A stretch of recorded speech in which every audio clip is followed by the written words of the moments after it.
So a warm welcome to our YouTube channel, guys. So today I'm going to discuss about the first 1 second, guys. My pen is not working.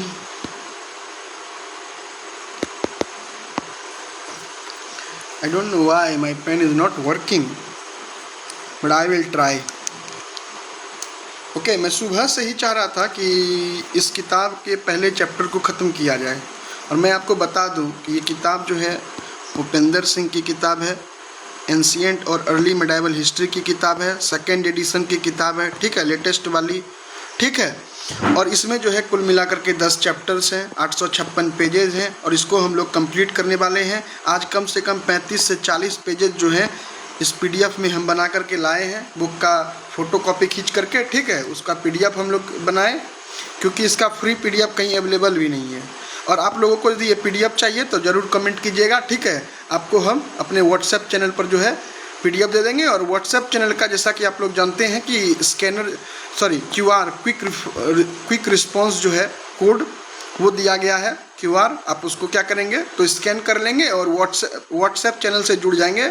आप जैसे ही WhatsApp channel को follow करेंगे तो हमारे पास consent के लिए पूछा जाएगा। हमारे ईमेल आईडी पे जब जैसे ही आपका कंसेंट आएगा, कंसेंट का डिमांड आएगा तो हम आपको अप्रूव कर देंगे और you will join in my WhatsApp channel. Okay, so this is first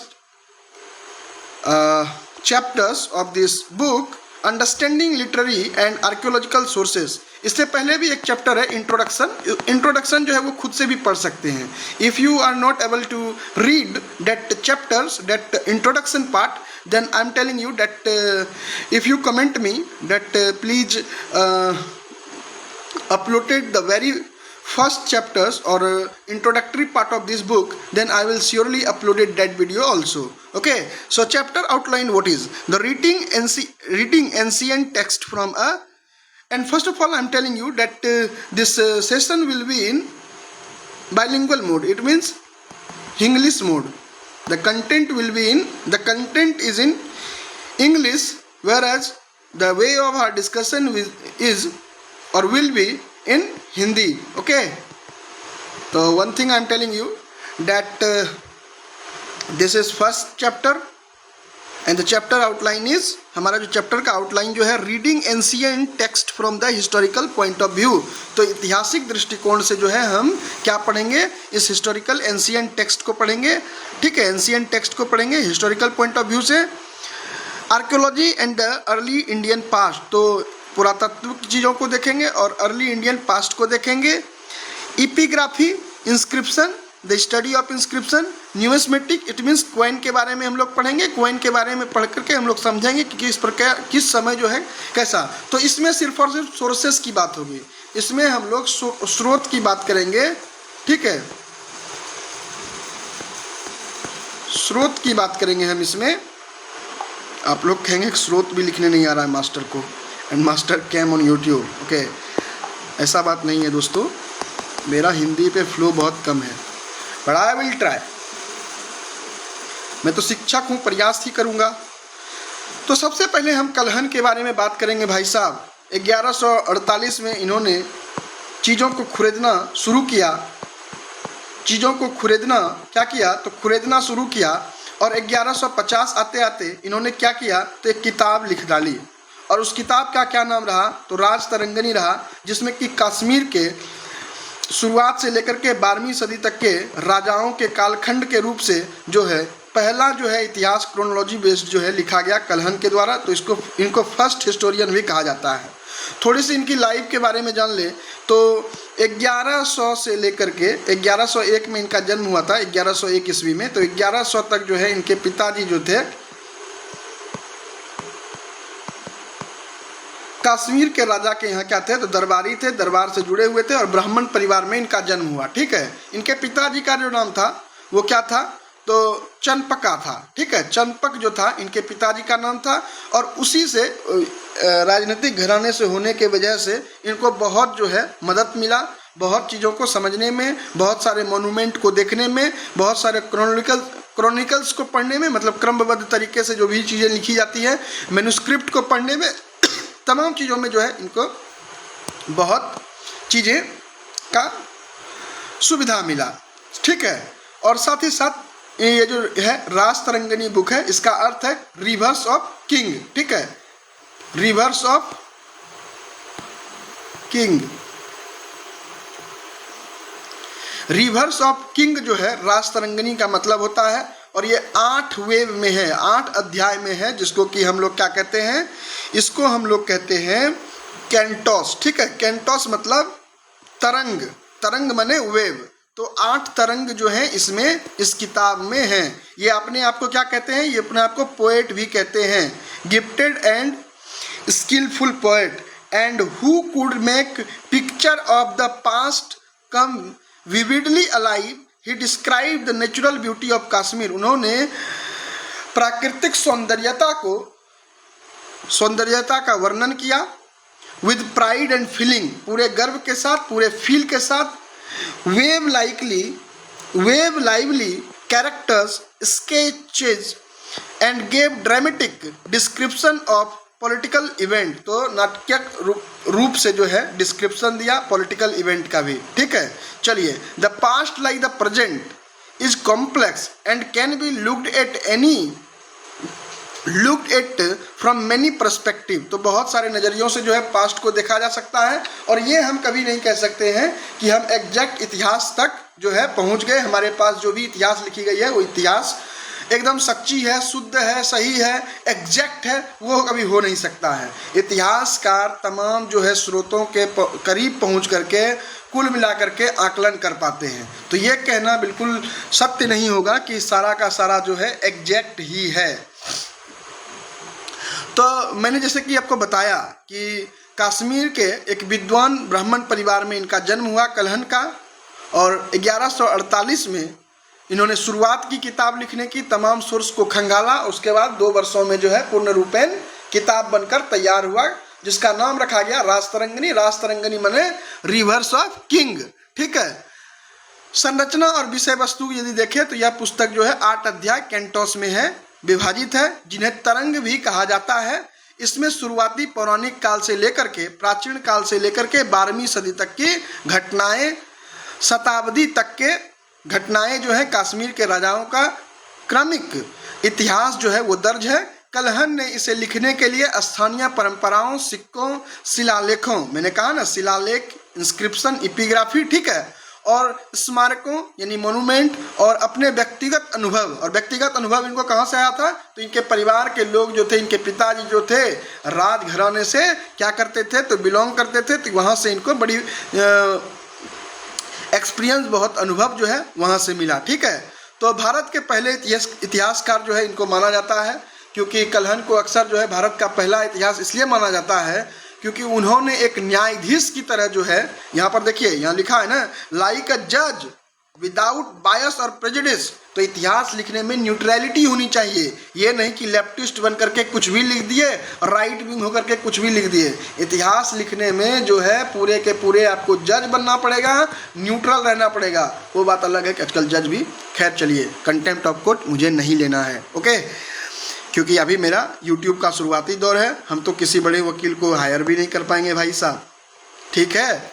चलिए, भारत के पहले इतिहासकार कलहन को अक्सर भारत का पहला इतिहासकार जो है, मतलब भारत के पहले इतिहासकार के रूप में कलहन को जो है इतिहासकार माना जाता है। इन्होंने जज की तरह जो है इतिहास को लिखा बिना किसी प्रेजुडिस के, ठीक है। लेकिन कई जगहों पर घटनाओं के पीछे जो है क्या चीज़ दर्शाया इन्होंने, किटिंग फेट, तो भाग्य को कारण बताया, ठीक है। और मैंने कहा ही कश्मीर की सौंदर्यता का वर्णन किया। इतिहास लेखन की प्रकृति और स्रोत के बारे में तो हम लोग समझे, ठीक है, मतलब अभी पूरा तरीका से समझे नहीं है, अभी बहुत सारा चीज़ आना बाकी है। अब जो है ये हमारा पहला ही जो है पेज है, तो इस पूरे पेज को जो है पढ़ते हैं और समझते जाते हैं, ठीक है। The past like a present, the past like a present is complex and be looked at from many perspectives.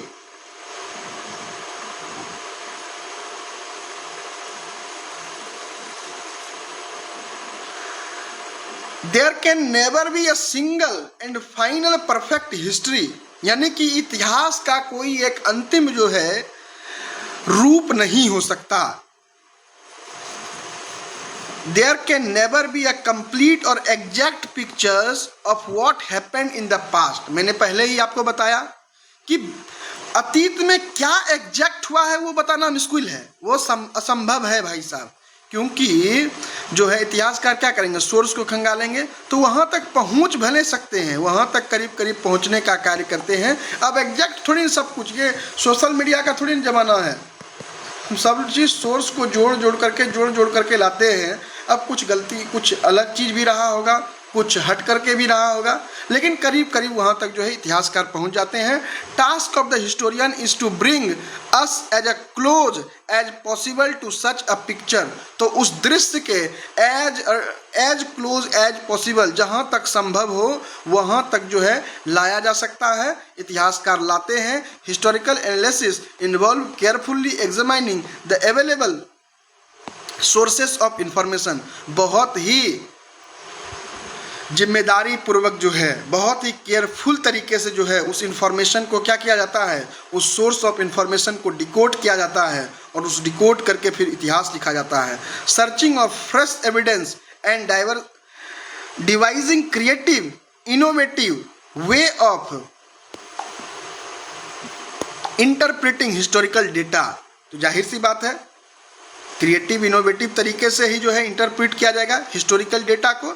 It involve asking new questions and searching for new answer to old one. ठीक है, तो हमेशा नए नए प्रश्नों पर चर्चाएं होती है, नए नए प्रश्न को खंगाला जाता है पुराने प्रश्न के जगह पर।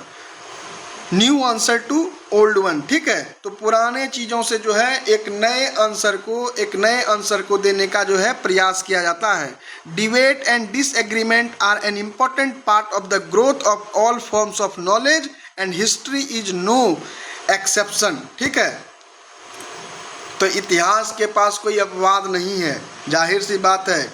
डिसएग्रीमेंट और डिबेट जो है वो बहुत ही महत्वपूर्ण पार्ट है किसी भी चीज़ के विकास के लिए, किसी भी चीज़ माने ज्ञान के विकास के लिए, ज्ञान के ग्रोथ के लिए ये चीज़ जो है काफ़ी ज़रूरी है। तो पूरा का पूरा यदि इसको समझने का पूरे पैराग्राफ को प्रयास किया जाए एक क्षण में कि पूरा का पूरा समझा दिया जाए, तो मैं कहूँगा कि इतिहास का कोई एक अंतिम जो है पूर्ण रूप नहीं हो सकता। इतिहासकार अपना कार्य जो है वो सोर्सेस, स्रोत के विश्लेषण के माध्यम से अतीत के सबसे करीब पहुंचने का कार्य करते हैं। साक्ष्यों को दो मुख्य श्रेणियों में जो है बांटा गया है, ये मैं आपको बता दूं, लिटरेरी सोर्सेस और आर्कियोलॉजी सोर्सेस। आर्कियोलॉजी सोर्सेस में जो है सारी भौतिक चीज़ें आती है। अब भौतिक चीज़ों में कहेंगे सर जी भौतिक चीज़ तो मैन्यूस्क्रिप्ट भी हुआ, मैन्यूस्क्रिप्ट भी जो कागज़ों पर लिखा जाता है वो भी तो भौतिक चीज़ हुआ। क्वाइंस पर जो मार्किंग की जाती है वो भी तो भौतिक चीज़ हुई, उसमें भी तो कुछ लिटरेरी सोर्सेस मिलती है। तो यहाँ सब जो है मेरे भाई थोड़ा अपवाद है, एक्सेप्शन है, इसको गंभीरता से समझने की ज़रूरत है मेरे भाई। ठीक है,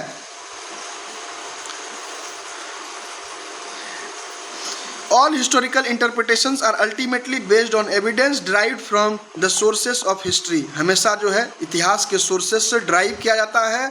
ठीक है, इंटरप्रेट जो किया जाता है are ultimately based on the evidence, evidence पर बेस होता है। Conventionally divided it into two categories, literary and archaeological. From a historian point of view, literary sources include all text। literary sources में सारे text जो हैं long और short, written और oral।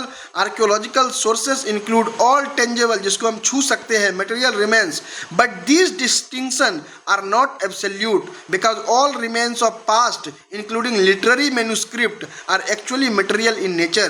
this is also tangible, which I am telling you earlier। ठीक है, and certain kinds of archaeological sources which have writing on item, inscription, coin, inscribed image can be considered both material object and text। तो मैंने कहा ना मेरे भाई कि यदि सिक्कों पर अब कुछ लिख देंगे, सिक्कों पर अब कोई बीना बजाने वाले मनुष्य हम लोगों को दिख जाएंगे, सिक्के पर कुछ पंच मार्क कर दिया जाएगा, तो उसमें क्या हम देखेंगे? उसमें हम लिटरेरी सोर्सेज भी देखेंगे महाराज जी, और क्या देखेंगे? तो आर्कियोलॉजिकल सोर्स भी हम लोग देखने का क्या करेंगे? तो प्रयास करेंगे। ये सब क्या हुआ? एक्सेप्शन हुआ। ये नहीं कह देना है कि all tangible items are what? All tangible items are archaeological sources. No, my dear, all tangible items are not exactly archaeological sources. But sometimes when there is coin, when there is some manuscript which is written on a pages, which is written on the not pages, it means which is written on the leaf, that is not said to be archaeological sources. That is also known from literary sources, my dear. The way in which historians have used different kinds of sources to construct the history of ancient and early medieval India will become clear as you read this book. ठीक है? The way in which historian have used different kind of sources, जिस प्रकार से इतिहासकार जो हैं अनेक प्रकार के बहुत सारे सोर्सेस को खंगालते हैं, बहुत सारे स्रोतों को देखते हैं, किस लिए? To construct the history of ancient, ताकि वो प्राचीन इतिहास को कंस्ट्रक्ट कर सके और अर्ली मेडाइवल इस इतिहास को जो है कंस्ट्रक्ट कर सके। Will become clear as you read this book. ठीक है? जैसा कि आप लोग इस किताब को पढ़ रहे हैं, वो क्लियर कहाँ से आया कॉन्सेप्ट? तो उन तमाम चीज़ों को पढ़ने से, उन तमाम चीज़ों के विश्लेषण करने से इस प्रकार की चीज़ें जो है हमारे समक्ष आती है। This chapter gives a broad overview of the major sources highlighting their general feature. ठीक है? तो उनके जो सामान्य फीचर हैं एंड इम्पॉर्टेंट इशू, जो महत्वपूर्ण मुद्दे हैं, that have to kept in mind while using them as a window to the past। ठीक है? इसको आप एक चिलवन की भांति देखें। ठीक है? इसको एक चिलवन के भांति, एक विंडो के भांति, एक खिड़की के भांति, एक झरोखे के भांति देखें मेरे दोस्त। किसको देखने के लिए? तो अतीत को देखने के लिए। Reading ancient text from historical point of view. अब जो है हम लोग ऐतिहासिक चीज़ों को पढ़ेंगे। क्या पढ़ेंगे? तो प्राचीन टेक्स्ट को पढ़ेंगे। किस आधार पर? किस पॉइंट ऑफ व्यू पर? तो हिस्टोरिकल पॉइंट ऑफ व्यू से पढ़ेंगे। तो ऐतिहासिक दृष्टिकोण से हम लोग प्राचीन के ग्रंथों को देखने वाले हैं, पढ़ने वाले हैं। All literary sources work are connected to historical context in which they are produced and in which they circulate। ठीक है? All literary works are connected to historical context। जितने भी लिखित कार्य हैं वो सभी हिस्टोरिकल, वो सभी ऐतिहासिक कॉन्टेक्स्ट से जो है वो क्या है? तो कनेक्ट है मेरे भाई। In which there are produced and in which there circulate. ठीक है? तो वो प्रोड्यूस भी करता है, वो सर्कुलेट भी करता है। However an ancient text does not necessarily offer a simple और direct reflection of the society of its time. ठीक है? तो एन एंशिएंट टेक्स्ट, जो प्राचीन टेक्स्ट है, डज नॉट नेसेसरीली, ये नेसेसरी नहीं है कि ऑफर अ सिंपल और direct reflection of the society of its time. ठीक है? तो वो अपने समय के समाज के ऊपर प्रतिबिंबित करता हो, रिफ्लेक्ट करता हो। ठीक है? It constitute a complex representation of that society and refracted image of the past. तो हमें जो है रिफ्रैक्टेड इमेज, रिफ्लेक्शन और रिफ्रैक्शन के बारे में आप लोग जानते होंगे मेरे भाई। रिफ्लेक्शन ये हुआ जो किसी भी एंगल ऑफ इंसिडेंस पर पढ़ करके एंगल ऑफ रिफ्लेक्शन बना दे। मतलब किसी भी सतह पर बिजली, मतलब लाइट आए और वापस जो है उसी से मुड़ जाए। और रिफ्लेक्शन क्या होता है मेरे भाई? ऐसे आए और ऐसे हो जाए। ठीक है? आर पार हो जाए, उसको कहते हैं रिफ्रैक्ट होना। ठीक है? और ये क्या हुआ? ये रिफ्लेक्ट हो गया। ठीक है? तो उस समय के जटिल, ये बहुत जटिल होता है। इस कॉन्स्टिट्यूट अ कॉम्प्लेक्स रिप्रेजेंटेशन। ये क्या कॉन्स्टिट्यूट करता है? कॉम्प्लेक्स रिप्रेजेंटेशन को, समाज का। और refracted image of the past. तो रिफ्रैक्टेड इमेज जो है हमें पास्ट का, अतीत का देता है। Information has to be teased out with care. मैंने कोई पेजेस छोड़ दिया क्या? मैं देख लेता हूँ फिजिकल बुक एक बार। क्योंकि हो सकता हो कि हमने यदि कोई पेजेज छोड़ दिया। हिस्टोरिकल पॉइंट ऑफ व्यू ठीक है, विथ केयर ये ठीक है। चलिए अब यही है एंशिएंट पाम लीफ मैन्युस्क्रिप्ट, ठीक है ठीक है ठीक है। क्योंकि कभी कभी होता है ना, फ़ोटो लेने में भी यदि स्किप कर दिया गया हो उस समय PDF बनाने में, तो बहुत सारी समस्याएं हो सकती है मेरे भाई। और एक भी पेज छोड़ना तो हमारा मकसद नहीं है, हमारा मकसद कुछ और ही है। एंशिएंट पाम लीफ मैन्युस्क्रिप्ट, ताड़ का पत्र कहते हैं ना हिंदी में, ताड़ पत्र, ताड़ ही कहते हैं पाम को, पाम ट्री, ठीक है, पाम ऑयल, ताड़ कहते हैं या खजूर कहते हैं, क्योंकि पाम का एक ऑयल भी होता है, ठीक है। और हमारे तरफ भी जो है ताड़ को जो है सेबल कहते हैं, पाम भी कहते हैं, ठीक है। और इसको डेट पाम भी कहते हैं, मतलब खजूर और ताड़, ठीक है। डेट मीन्स ताड़, डेट मीन्स खजूर, डेट पाम, ठीक है।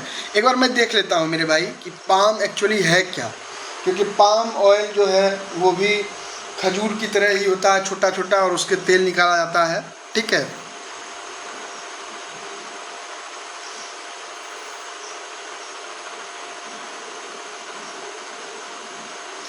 और एक अंग्रेजी जो है ना बड़ा वाहियात भाषा है।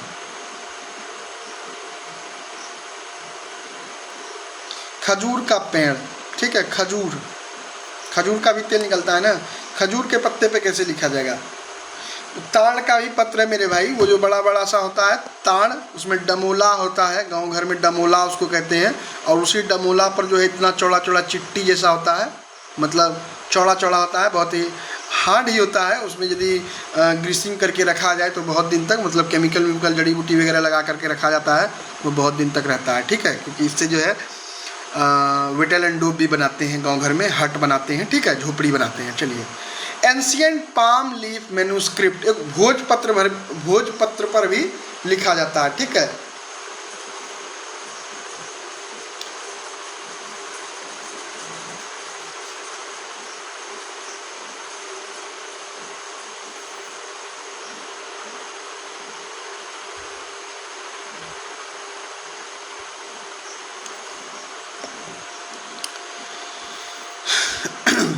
Paper was invented in China in 3rd century BC। तो जैसा कि आप लोग जानते हैं, आपने पढ़ा होगा मार्को पोलो के बारे में। वो क्या किया, तो सिल्क रूट के थ्रू जो है क्या किया था, तो पेपर का इधर उधर आदान प्रदान किया था। तो ये ताड़ ही है मेरे भाई, भोज नहीं है।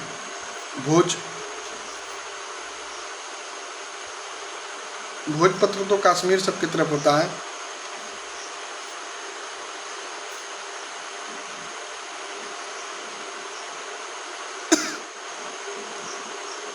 जो कि बार्क होता है उस पर भी लिखा जाता है, छाल पर, लकड़ी के छाल पर। तो आप लोग जानते हैं मेरे भाई कि चीन में जो है 3री शताब्दी में है, जो है 3री शताब्दी पूर्व जो है क्या हुआ, 3rd सेंचुरी BC में, बिफोर कॉमन एरा में जो है किस चीज़ का इवेंट होता है, तो पेपर का, शायद वुड ब्लॉक से किया था। कक्षा 12th में पढ़ा होगा आप लोगों ने इससे रिलेटेड, और क्लास 9th में भी पढ़ा होगा मार्को पोलो सब के बारे में, ठीक है।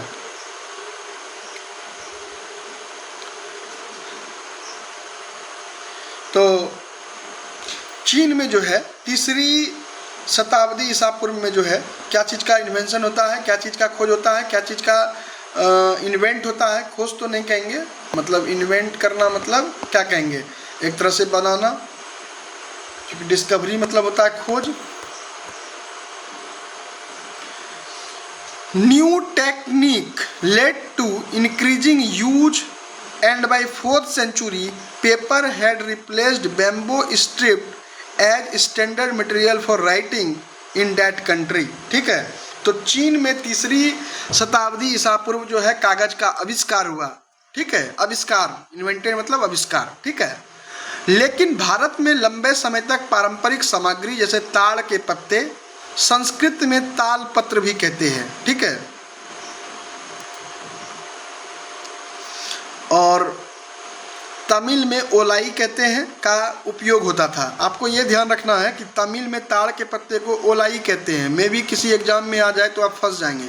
और मेरा यहाँ क्या मकसद है भाई, तो मेरा यहाँ मकसद ही है कि स्टैंडर्ड बुक को पढ़ करके किसी भी धरती पर एग्जाम हो, कोई भी धरती भारत भूमि पर एग्जाम हो, और इतिहास से, प्राचीन इतिहास से क्वेश्चन आ जाए तो आपका एक भी क्वेश्चन छूटना नहीं चाहिए। इसी दृष्टिकोण से जो है हम आपके लिए ये प्रयासरत हैं कि आपको उपेंद्र सिंह जैसी किताबों का समुचित जो है व्याख्या मिल जाए, और व्याख्या जो है 30 दिन 40 दिनों के भीतर मिल जाए, जिससे कि आप प्रत्येक परीक्षाओं में, प्रत्येक इम्तिहान में इंतखाबी परचम जो है लहरा पाएँ। इसीलिए हम कार्य कर रहे हैं। ठीक है, एक शिक्षक वो होता है जो खुद उसी जगह रह जाए और सामने वाले को रास्ते दिखा दे। ठीक है, तो वही कार्य जो है मैं भी करने जा रहा हूँ आप लोगों के लिए। लेकिन आप लोग इस समय नहीं समझ रहे हैं, जब साल भर 2 साल के बाद जब सर्च करेंगे और हमारा जब प्लेलिस्ट आपको दिखेगा तो आप अफसोस करेंगे मेरे भाई कि क्यों नहीं मुझे पहले ये वीडियो मिल गया, जिससे कि हम लाइन बाय लाइन चीज़ों को समझ सकते थे, बारीकी को समझ सकते थे। भगवान विष्णु की मुद्रा में जो है शेषनाग पर जो है सोए सोए भी समझ सकते थे। लेकिन वैसे सोना नहीं है, वैसे सो के समझिएगा तो फिर वो निकल जाएगा। हमेशा जो है आपको एक 90 डिग्री वाले कुर्सी पर बैठना चाहिए और आपके जो है इस कमर को जो है सीधी रखनी चाहिए। ठीक है, तभी जो है दिमाग में जो है सारी चीज़ें अंदर जाएगी। नहीं तो फिर आप भगवान विष्णु की मुद्रा में रहेंगे तो आपका ज्ञान जो है इधर उधर उधर उधर चले जाएगा। ठीक है, चलिए, हमें अब यहाँ प्रवचन देना नहीं है। 21 जून को जो है अंतर्राष्ट्रीय योग दिवस होता है ना, तो आप जाकर के योगा करें, मेडिटेशन करें और अपने नियम को बदलें। चलिए, अब आप कहिएगा कि आप ये भी लेक्चर देने आ गया है, तो हम लेक्चर बिल्कुल नहीं देंगे। 26 मिनट हो गया है, अभी हम दूसरे पेज में ही आए हैं। ठीक है, technique led to its increasing use by 4th century। New technique led to its increasing use by 4th century। 3rd century में इसका इन्वेंशन होता है, 4th century में जो है इंक्रीज होता है इसका इस्तेमाल होना। Paper had replaced bamboo stripped as standard material for writing in that country. और उस कंट्री में जो बेम्बो स्ट्रिप पर लिखे जाते थे वो जो है अब बदल गए। Would block printing probably begins during the rule of सुई डायनेस्टी। सुई धागा सुने हैं ना, सुई धागा, तो इससे सुई धागा से याद रखेंगे कि सुई वंश के दौरान जो है वुड ब्लॉक टेक्निक जो है वो शुरू हुआ था। वुड पे खरीद करके जो है, मान लीजिए कि आपके इस चैनल का नाम जो है लिखा गया। ठीक है, इस चैनल का नाम लिखा गया और इसको खरीद दिया गया और उसको क्या किया, पेपर पे छप से छाप दिया, जैसे मुहर मारते हैं और कहते हैं कि मुहर मार दिया और छप गया। वुड ब्लॉक टेक्निक वही होता है। Would block printing is probably है, संभावना जताया जा रहा है। Begins during the rule of सुई डायनेस्टी 581 से 618 तक। जो इम्पोर्टेंट चीज़ें आ रही हैं, जैसे ये आ रही है, इसको आपने क्या करना है तो नोट कर लेना है मेरे भाई। जैसे यहाँ जो है paper invented in China in 3rd century, ये भी आपको क्या करना है, तो ये आपको जो है क्या करना है तो हाईलाइट कर लेना है या कहीं नोट्स बना लेना है। साथ ही साथ ये वुड ब्लॉक प्रिंट के बारे में भी थोड़ा सा कुछ लिख लेना है। And became popular during the Thang period, और तांग डायनेस्टी के पीरियड में जो है 581 से 618 तक जो है सुई डायनेस्टी के बीच उतना पॉपुलर नहीं रहा, लेकिन प्रचलित कब हुआ, 618 से 907 ईस्वी तक में पॉपुलर हो गया। In Tang period in India on the other hand traditional writing materials and method continue to use for many centuries. और जो हमारी पारंपरिक चीज़ें थी उसी का इस्तेमाल सदियों तक होता चला गया। Ancient Indian manuscript were often made with palm leaves, अक्सर जो है ताड़ पत्र पर जो है लिखे जाते थे। Here is the description how much such manuscript known as talapatra in Sanskrit, olai in Tamil were usually made. तो किस प्रकार से उस तालपत्र को बनाया जाता था, किस प्रकार से उस तालपत्र को लंबे समय तक चलन में रखा जाता था, उन तमाम जानकारी को हम आपके साथ शेयर करेंगे। The leaf used as either from the talipot palm, ठीक है, कोरिफा, अम्ब्राकुलिफेरा, ताली, ये सब जो है साइंटिफिक नेम है, इसको दूर ही रखिए। अब यदि आप बहुत वैज्ञानिक ही बनना चाह रहे हैं, ठीक है, आप उपेंद्र सिंह मैम की तुलना में ही अपने आप को रख रहे हैं, तब तो ये सब भी आपको जानना बहुत ज़रूरी है मेरे भाई। ये तो पीएचडी करना चाह रहे हैं तो ये सब भी जानिए, लेकिन मैं तो कहूँगा कि नेट जेआरएफ की भी यदि तैयारी कर रहे हैं तो इतनी ही जानकारी रखिए जितना कि क्वेश्चन आए। और ज़्यादा लोड लेने से क्या होगा, आपके दिमाग का जो है बहुत सारा तार जो है हिल जाएगा, तो फिर समस्याएँ होंगी, आपको जो है प्रॉब्लम हो सकता है। The leaf used was either from the talipot palm, Corypha umbraculifera, ताली in both Sanskrit and Tamil, ठीक है, और पाल्मियारा पाम, बोरासस फ्लेविलिफॉर्मिस, ठीक है, संस्कृत ताला, तमिल जो है पेन्नई, तो तमिल में जो है पेन्नई इसको कहा जाता था, ताला कहा जाता था, और इसको जो है तमिल में संस्कृत में तालपत्र और olai in Tamil. The talipot leaf is larger, thinner and more flexible and durable than that of palmyra. तो पाल्मियरा से तालीपत्र जो था वो ज़्यादा फ्लेक्सिबल था,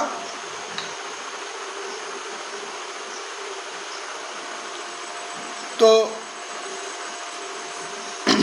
तालीपत लीव्स में measure about 90 into 100 to 9 centimetre, ठीक है, तालीपत्र को जो है 90 बाई जो है 8 टू 9 सेंटीमीटर का रखा जाता था। And the palmyra ones about 50 into 50 से 3 या 4 सेंटीमीटर का होता था। ये देखिए 3 या 4 सेंटीमीटर या फिर 8 से 9 सेंटीमीटर, 8 से 9 सेंटीमीटर चौड़ाई किसकी,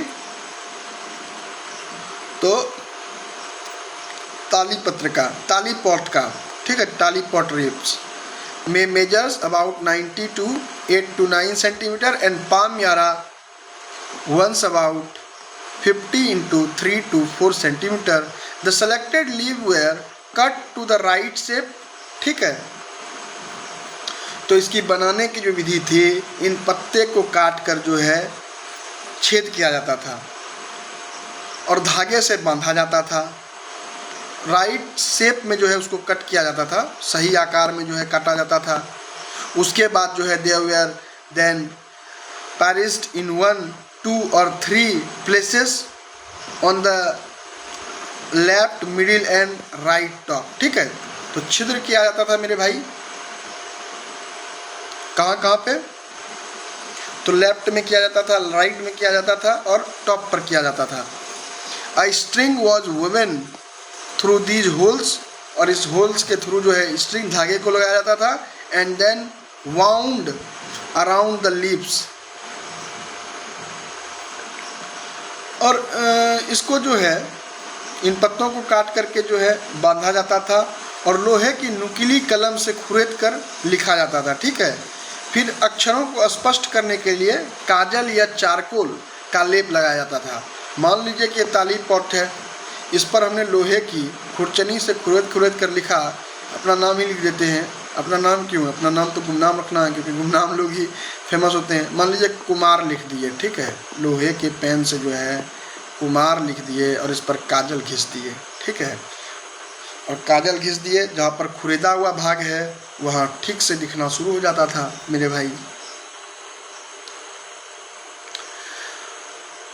काजल से या चारकोल का लेप लगा दिया जाता था। चारकोल तो पता ही होगा। इन्हें कीड़े, नमी और आग से बचाने के लिए विशेष रसायन का उपचारित किया जाता था, मतलब विशेष रूप से जो इसमें केमिकल जो है लगाए जाते थे उस ज़माने में, ताकि जो है इस पर दीमक वगैरह ना लगे, पैरासाइट ना लगे, कॉकरोच इसको ना खाए।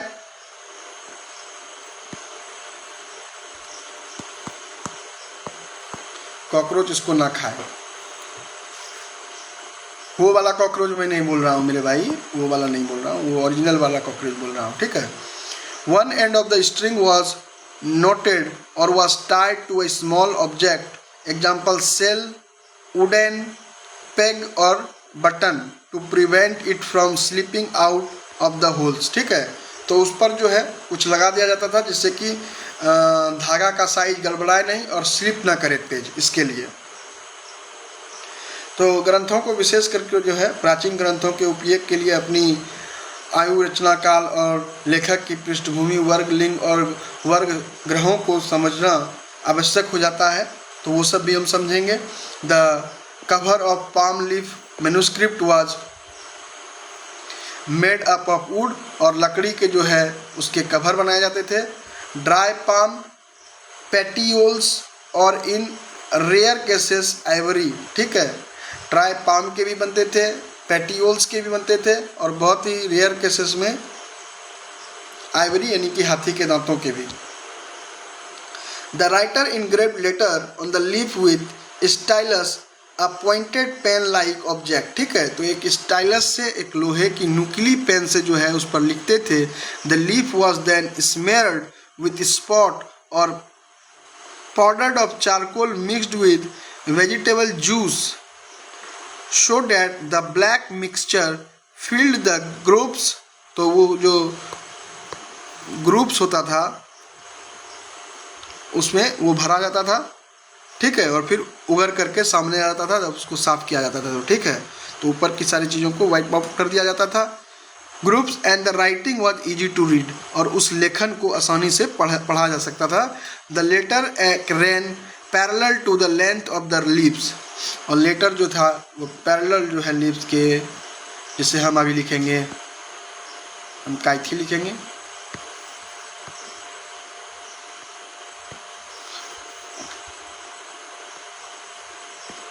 ऐसे ही लिखा जाता था parallelly. It was usually written above, below or sometimes around the text. Page numbers were often given in the right margin, ठीक है, तो दाहिने मार्जिन पर पेज नंबर भी बहुत बार देखे गए। Palm leaf manuscript had to stored very carefully as they were vulnerable, वो बहुत ही असुरक्षित खुद को महसूस करते थे, जाहिर सी बात है, बहुत सारे कीड़े दीमक वगैरह लग जाते थे, तो इसलिए बहुत ही जो थे क्या कहेंगे उसको, बहुत ही नाजुक होता था। तो to many natural hazard such as heat, insect, water, fungus, dust, fire, इन सभी चीज़ों से as well as the danger of the destruction human hands, तो इंसानी हाथों से भी छूने से जो है वो खराब हो जा सकता था।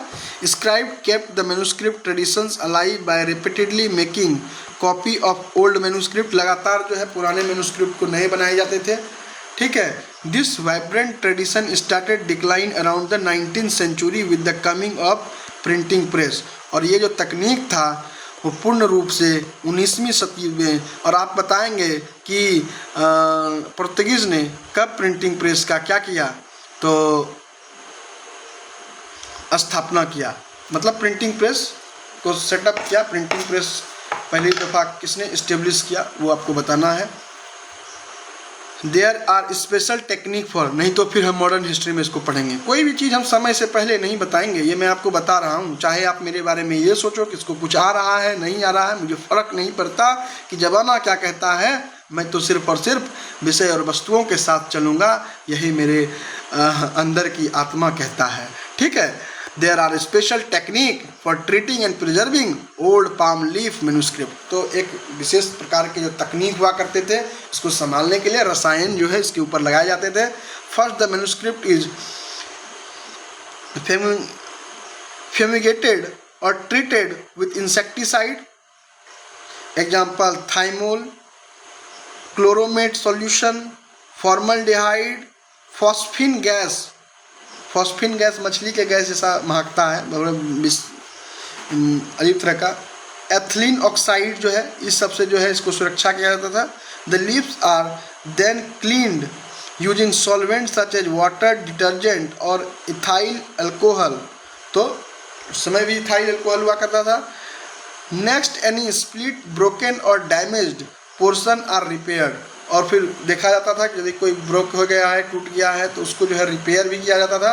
This can be done using special thin paper and a water soluble mixture including small quantities of polyvinyl acetate and methyl cellulose. Once the repairs are complete, the leaves are oiled to make them flexible and polished gently with a soft dry cloth. There can be a restrung and the cover attached. The repair manuscript has to be stored carefully so that it is protected from any fresh damage. ठीक है, तो damage से बचाने का यही सब कार्य किया करते थे. The discovery, preservations and care of ancient manuscript are crucial part of the preservations of the historical heritage. तो historical heritage को बचाना बड़ा ही जो है क्या है, तो बड़ा ही महत्वपूर्ण है, बड़ा ही क्रूशियल है. There are thousands of old manuscript in various part of the, और ज्ञान भारतम ऐप ही अब बना दिया गया है. आपके घर में भी मैन्युस्क्रिप्ट हो तो उसमें डाल दीजिए. ठीक है, तो प्रीलिम्स का एक क्वेश्चन हमने आपको बता दिया. whose content have not yet been studied or polished. तो various part of subcontinent whose content, उसके जो कंटेंट है, have not yet been studied और published, अभी तक नहीं पब्लिश किया गया, नहीं पढ़ा गया है. It is impossible to estimate just how many have been destroyed and how many are waiting to be discovered. तो ये भी जानकारी नहीं है कि कितना ख़त्म हो चुका है और कितना का अभी खोज जो है वो बाकी है. चलिए अब हम लोग तीसरे पेज की ओर चलते हैं. स्किल एंड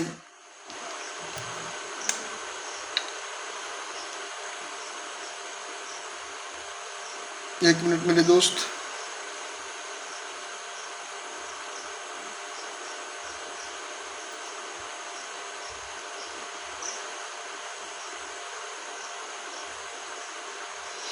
ये पेज सही है या नहीं है एक बार सत्यापित कर लेते हैं अपने फिजिकल बुक से. स्किल एंड इंगेन्यूटी, पेज नंबर है 15.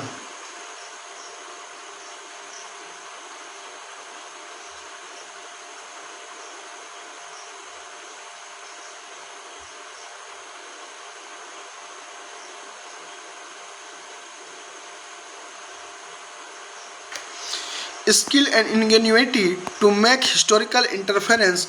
Many early religious texts were not primarily meant to be read but to be recited, heard and performed.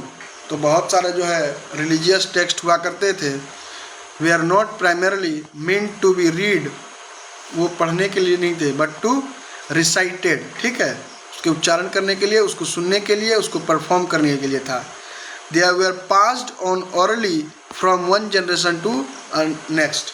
और उसको जो है मौखिक रूप से जो है दिया जाता था बड़ों से बच्चों में, पहले जनरेशन से दूसरे जनरेशन में. ठीक है, ट्रांसफ़र किया जाता था, ट्रांसमिट किया जाता था. Even after they were available in the form of written manuscript. क्या हुआ, तो आफ्टर देयर वर अवेलेबल, अब बाद में जो है they were available in the form of written manuscript, मतलब लिखित फॉर्म में जो है अवेलेबल हुआ. A text can be read in many different ways from a historical point of view. तो एक टेक्स्ट को, एक लिखित सामग्री को बहुत सारे वे में जो है पढ़ा जा सकता है ऐतिहासिक दृष्टिकोण से. But certain important issues have been addressed while doing so. ठीक है, क्या है, but certain important issue have been addressed while doing so. तो उससे certain issue ही, certain महत्वपूर्ण issue ही जो है addressed किया जा सकता है इस तरह के करने के बाद, जब भी हम इस प्रकार के चीज को करते हैं. Foremost among these are its age and authorship. Ancient texts are much older than their surviving manuscript. Ancient texts are much older than their surviving manuscript. तो ancient text जो है वो बहुत पुराना है, किससे, तो इस surviving manuscript से, and have had a life of their own. They have grown and changed over a time, and this process of growth and change, the period of composition, could in some cases have lasted for hundreds of years before they were completed or given a more or less final shape. क्या है, before they were completed, before they were compiled or given more or less final shape. ठीक है, तो इसको compile करने से पहले, सैकड़ों साल पहले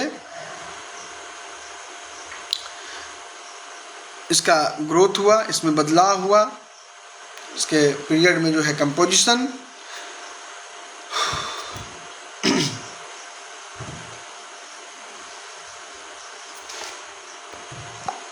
गर्मी बहुत है भाई, 44 मिनट हो गया, हम तीसरा पेज ही अभी तक पढ़ रहे हैं। पता नहीं हम 30 पेज को कंप्लीट कर भी पाएंगे या नहीं। आई विल सी, देखिए क्या होता है, हम कर पाते हैं नहीं कर पाते हैं। अभी अपना 3rd पेज ही है, ठीक है, अभी क्या है, अपना 3rd पेज ही है।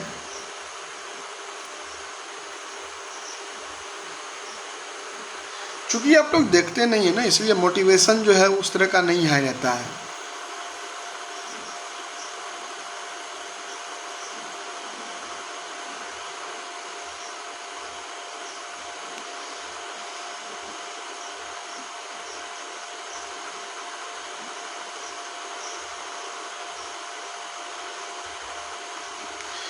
ठीक है, ancient text are much older than their surviving manuscript, वो अपने मैन्युस्क्रिप्ट से कहीं पुराना रहा है। एंड हैव देयर लाइफ, और उसका अपना एक जो है इतिहास रहा है। ठीक है, they have grown and change over a time and this process growth and changes the period of compositions could be some, पूरा ही इसको जूम कर लेते हैं ना, इतना क्या रखे हैं हम भी। ओह माय गॉड, ये क्या हो रहा है, स्क्रीनशॉट क्यों आ रहा है, स्क्रीनशॉट तो लेना चाह नहीं रहे हैं हम। आप लोगों को पीडीएफ चाहिए होगा तो जाके कमेंट में कमेंट कीजिएगा, हम आपको क्यूआर जो है अवेलेबल करा देंगे और फिर आपको जो है इसका पीडीएफ ले लेना है। ठीक है, क्योंकि इसका जो है फ्री पीडीएफ जो है अवेलेबल कहीं भी नहीं है, गूगल टेलीग्राम पर मैंने खोजा, क्योंकि यदि फ्री रहता तो मुझे कंपाइल करने की आवश्यकता ही नहीं होती। Process of growth and changes, ठीक है, they have grown and changed over a time, ये समय के साथ इसका विकास हुआ है, बदलाव हुआ है। ठीक है, process and growth of change the period of composition could in some cases have lasted for 100 of years before, तो सैकड़ों साल पहले तक जो है इस प्रकार की जो है चीज़ें होती गई। दे वर कंपाइल्ड और गिवन मोर और less final shape.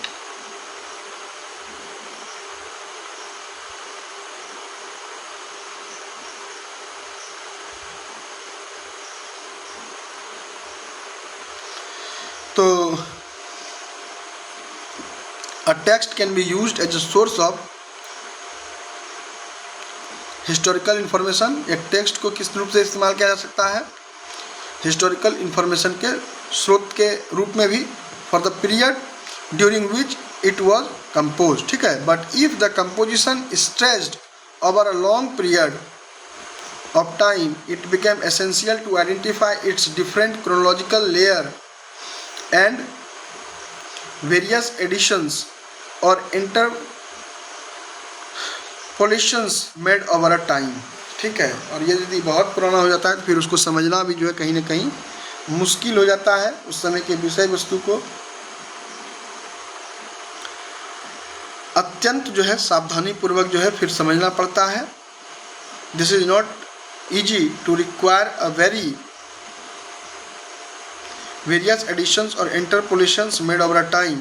This is not easy and require a various careful analysis of language, style and content. This is not easy, ये आसान नहीं होता है और ये रिक्वायर करता है, ज़रूरत होती है a very careful analysis, एक बहुत ही केयरफुल एनालिसिस की। किसका? तो भाषाओं का, उसकी स्टाइल का, उसके कंटेंट का। Certain text have been analysed in this manner, तो बहुत सारे टेक्स्ट हैं जिसको कि इस मैनर में हम लोग एनालाइज कर सकते हैं। एनालाइज्ड हुआ, certain text have been analysed in this manner resulting in the publication of critical edition accompanied by the critical apparatus। ठीक है, और जो है उसका बाद में कंपेंड का क्रिटिकल एडिशन जो है कंपेंड हुआ bye critical apparatus. Critical editions is prepared after a careful study of different manuscript of a text and identified its original code. ठीक है, तो एक क्रिटिकल एडिशन जो है उसको प्रिपेयर करने में आफ्टर अ केयरफुल स्टडी, उसको बहुत ही केयरफुल तरीके से क्या करना पड़ता है, स्टडी करना पड़ता है बहुत सारे मैन्युस्क्रिप्ट का, पांडुलिपि का, of a text and identify its original course, और फिर जो है उसके ओरिजिनल कोड क्या है उसको समझने की आवश्यकताएं होती हैं. फिर कहीं ना कहीं जो है एक एडिशन को पब्लिश किया जाता है. The critical apparatus direct attention to variation across the manuscript and different commercial interpretations. ठीक है, तो बहुत सारे जो अर्ली टेक्स्ट हुए वे work of not one were the work of not one but many authors, even if many of these authors must remain anonymous. तो बहुत सारे ऑथर जो है एनोनिमस भी रहे, उनको उनके बारे में पता भी नहीं चला. It is important to identify their background and the perspectives and bias and their reflect. तो वो क्या रिफ्लेक्ट करना चाहते हैं, उनका क्या बायसनेस है, उनका क्या पर्सपेक्टिव है लिखने का, वो सभी जो है उसको भी आइडेंटिफाई करना पड़ता है कहीं ना कहीं. ठीक है, such as those of class, उस समय के वर्ग के बारे में, धर्म के बारे में, जेंडर के बारे में. Other question that can be asked about this text include where they are composed and in which geographical areas did they circulate. तो ये भी पता लगाना पड़ता है कि कहाँ पर जो है ये सभी कंपोज हुए और किस भौगोलिक क्षेत्र में डिड दे सर्कुलेट. ठीक है, उन लोगों ने सर्कुलेट किया. Who transmitted them and how did they go about doing so. ठीक है, Who was their target audience, उनका targeted audience क्या है, वही अर्थशास्त्र वाला. How to produce, what to produce, whom to produce. तो targeted audience क्या थे. What was the place of this text within the prevailing social and political power, structure and circulation and calculation tradition and calculation शायद देखिए memory जो है पुराने समयों का पता नहीं कैसे आ सकता है. अभी मैं पुरानी चीज़ों को थोड़ा याद कर रहा था और उस दिन भी मैंने सेम चीज़ें बोला था. कल्चरल ट्रेडिशन को हमने क्या बोला, कैलकुलेशन ट्रेडिशन. सेम थिंग, पता नहीं क्या है भाई मेमोरी का. कभी कभी जो है वो एग्जैक्ट चीज़ पता नहीं कैसे याद आ जाता है और वो बोला जाता है. ठीक है, तो प्रिवेलिंग सोशल पॉलिटिकल, सामाजिक और राजनीतिक power structure and cultural tradition. ठीक है, सांस्कृतिक जो है ट्रेडिशन जो है, prevailing social and political power structure and cultural tradition. Analysing a text from a historical point of view does not mean mechanically plucking out self evident fact. ठीक है, तो किसी भी चीज़ का विश्लेषण करना ऐतिहासिक दृष्टिकोण से, इसका मतलब ये नहीं है कि उसके एविडेंट और फैक्ट को प्लकिंग कर रहे हैं, तोड़ रहे हैं. The information a text provide has to be carefully understood within the framework of particular genre or types of literature it represent. ठीक है, तो किस प्रकार के साहित्य को ये रिप्रेजेंट कर रहा है, वो तमाम चीज़ों को विशेष करके समझा जाता है, सोचा जा सकता है. फिर जो है एक फ्रेमवर्क जो है तैयार होता है. इन केस ऑफ पोइट्री और ड्रामा, तो नाटक और कविता के जब केसेस होती हैं वहाँ की यदि बात होती है, the analyse require sensitive to the literary may represent an ideal, not an actual situation, and it can not be read as description of what was actually happening at the time. जाहिर सी बात है, जब आप कविताओं को पढ़ते हैं तो पृथ्वी करती धैर्य न छोड़ो, कितना ही हो सिर पर भार, नभ कहता है फैलो इतना ढक लो तुम सारा संसार. क्या ये आइडियल्स है? क्या नब ये कहता है आपको कि इतना फैल जाओ कि पूरे संसार को ही ढक लो? तो कविताओं में बड़ी बड़ी रोचक चीज़ें होती हैं, तो उसको आइडियली नहीं लिया जा सकता है. ठीक है, उसको एक्चुअल नहीं, वो आदर्श के रूप में जो है रिप्रेजेंट होता है. मैंने गलत ही कह दिया आपको. वो जो है एक्चुअल सिचुएशन को नहीं दर्शा सकता है. It can not be read as a description. उसको हम डिस्क्रिप्शन पूरे एक्सप्लेनेटरी वे में उसको नहीं समझ सकते हैं. What was actually happening at that time, उस समय क्या हो रहा था एक्चुअली, उस कविताओं से हम लोग नहीं समझ सकते हैं. ठीक है, क्योंकि कविताएं जो है आदर्शित वाक्य इमेजिनेशन पर बेस्ड होता है. ठीक है, बहुत बड़ी बड़ी बातें कविताओं में कही जाती है कि आ रही रवि की सवारी विहगबंदी और चारण गा रहे कृति गायन। अब क्या रवि की सवारी आ रही है? कौन देखा है कि सूरज की वहाँ सवारी निकलती है? ठीक है। पुष्प की अभिलाषा, क्या पुष्प ने आपको कहा है कि मेरी क्या अभिलाषा है? चाह नहीं मैं सुर वालों के गहनों में गुथा जाऊं, चाह नहीं प्रेमी माला के बीच प्यारी को ललचाऊं। क्या आपसे कहा है? क्या फूल ने ये आपसे कहा है कि मुझे तोड़ लेना बनमाली, उस पद पर देना तुम फेंक, मातृभूमि पर शीश चढ़ाने जिस पर। तो एक आइडियल को दर्शाते हैं। उसी प्रकार से ऐतिहासिक दृष्टिकोण में जब हमें कोई नाटक मिले, जब कोई हमें कविताएं मिले, तो उस समय हम लोग क्या प्रयास करते हैं कि वो एक्चुअल सिचुएशन नहीं है, उस समय के डिस्क्रिप्शन को जो है डिस्क्रिप्ट नहीं किया जा रहा है, एक्सप्लेन नहीं किया जा सकता है। ठीक है। Ancient text often contain myth and although myth can tell us indirectly about history. तो कुछ मिथ भी है, कुछ मिसकंसेप्शन है, मिथ है, और वो myth can tell us indirectly about the history. और वो मिथ जो है इनडायरेक्टली हमें इतिहास के बारे में बताता है। The two should not B confused with each other. The two should not B, तो इन दोनों में से हमें कन्फ्यूज नहीं होना चाहिए। इन दोनों चीज़ों से हमें कन्फ्यूज जो है बिल्कुल कतई नहीं होने चाहिए। चलिए अब हम लोग तीसरा पेज पढ़ेंगे। ये तो अच्छा है कि फुल पेज नहीं है, नहीं तो परेशानी इतनी बढ़ जाएगी ना कि अभी देखिए 55 मिनट हुआ है और हम चौथे पेज में ही आए हैं। The classification of literary sources, language, genre and content. ठीक है। तो अब जो है वर्गीकरण करेंगे लिटरेरी सोर्सेस का, लैंग्वेज, जेनरे और किस में? तो कंटेंट में।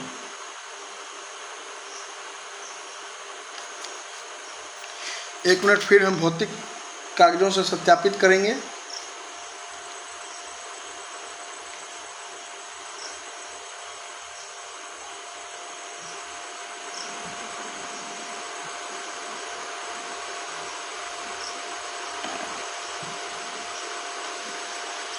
तो साहित्यिक स्रोतों का जो है वर्गीकरण हम लोग देखते हैं। Ancient and early medieval Indian text can be divided into categories on the basis of language, genre, content, age.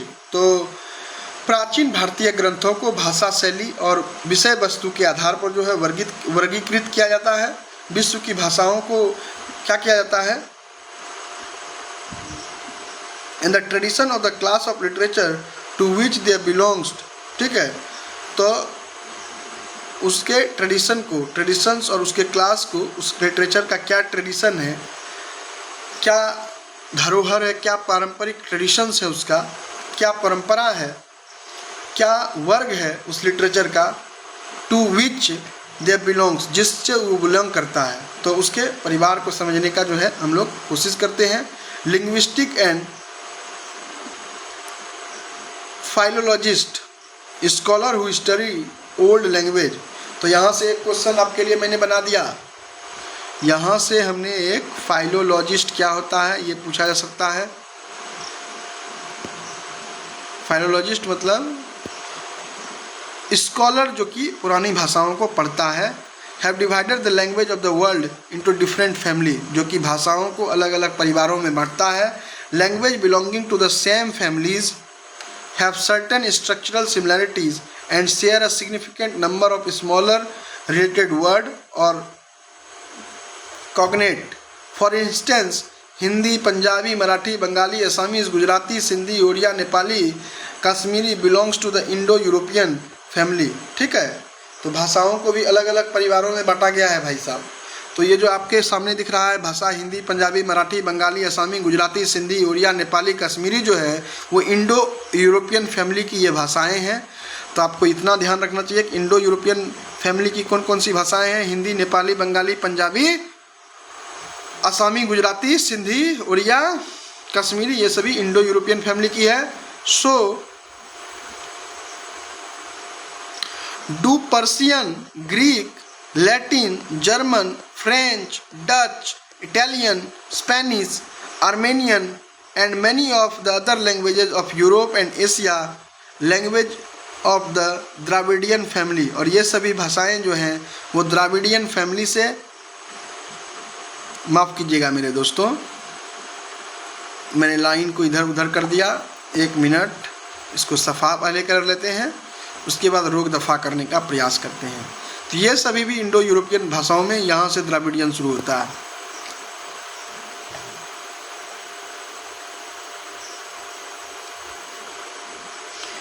तो for instance Hindi, Punjabi, Marathi, Bengali, Assamese, Gujarati, Sindhi, Oriya, Nepali, Kashmiri belongs to the Indo European family. So do Persian, Greek, Latin, German, French, Dutch, Italian, Spanish, Armenian and other languages of Europe and Asia. ठीक है। Language of Dravidian family, Tamil हो गया, मलयालम हो गया, तेलुगु हो गया, कन्नड़ हो गया एंड तुलु हो गया, are today largely spoken in South India. आज दक्षिण भारत में ज़्यादातर लोग जो है बोलते हैं। Exception include Brahui which is spoken in Balochistan areas of Pakistan. तो ब्रूहुई भाषा जो है, ब्राहुई, हुई एक सुई था, यहाँ ब्राहुई हो गया, ब्राहुई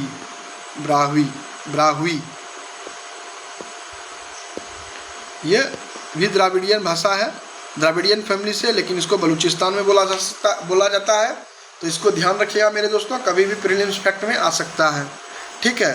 विच is spoken in Balochistan area of Pakistan, Gondi in central India and Malto in Rajmahal hills of the eastern India. हम तो कहेंगे कि थोड़ा थोड़ा जो है, जो एक्सेप्शन वाली चीज़ें हैं उसको नोट कर लेनी चाहिए। हम भी अपने भौतिक किताबों में जो है इसको नोट करने का प्रयास पहले करते हैं, क्योंकि ये सारी चीज़ें जो है हाईलाइट करने की चीज़ें होती हैं, क्योंकि बार बार किताबों में डूबना और फिर निकलना ये दर्शाएगा कि हम अपने क्या कर रहे हैं। तो हम अपने पुराने चीज़ों से क्या कर रहे हैं, और भी चीज़ें जो कामें हैं उससे हम कंप्रोमाइज़ करके एक ही चीज़ों में घुसे हुए हैं। तो मेरे भाई, सबसे पहले हम जो ब्रूहुई है इसको हम देखेंगे।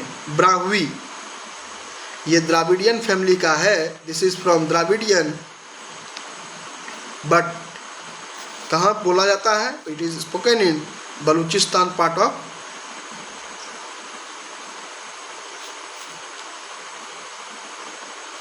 पाकिस्तान। ठीक है। सेंट्रल इंडिया में Gondi in central India and Malto in Rajmahal hills. तो माल्टो जो है, माल्टो महल जोड़ दीजिएगा, माल्टो, माल्टोज नहीं, और सुक्रोज फ्रुक्टोज नहीं करने लीजिएगा। माल्टोज जो है कहाँ बोला जाता है मेरे भाई? तो माल्टोज जो है राजमहल हिल्स,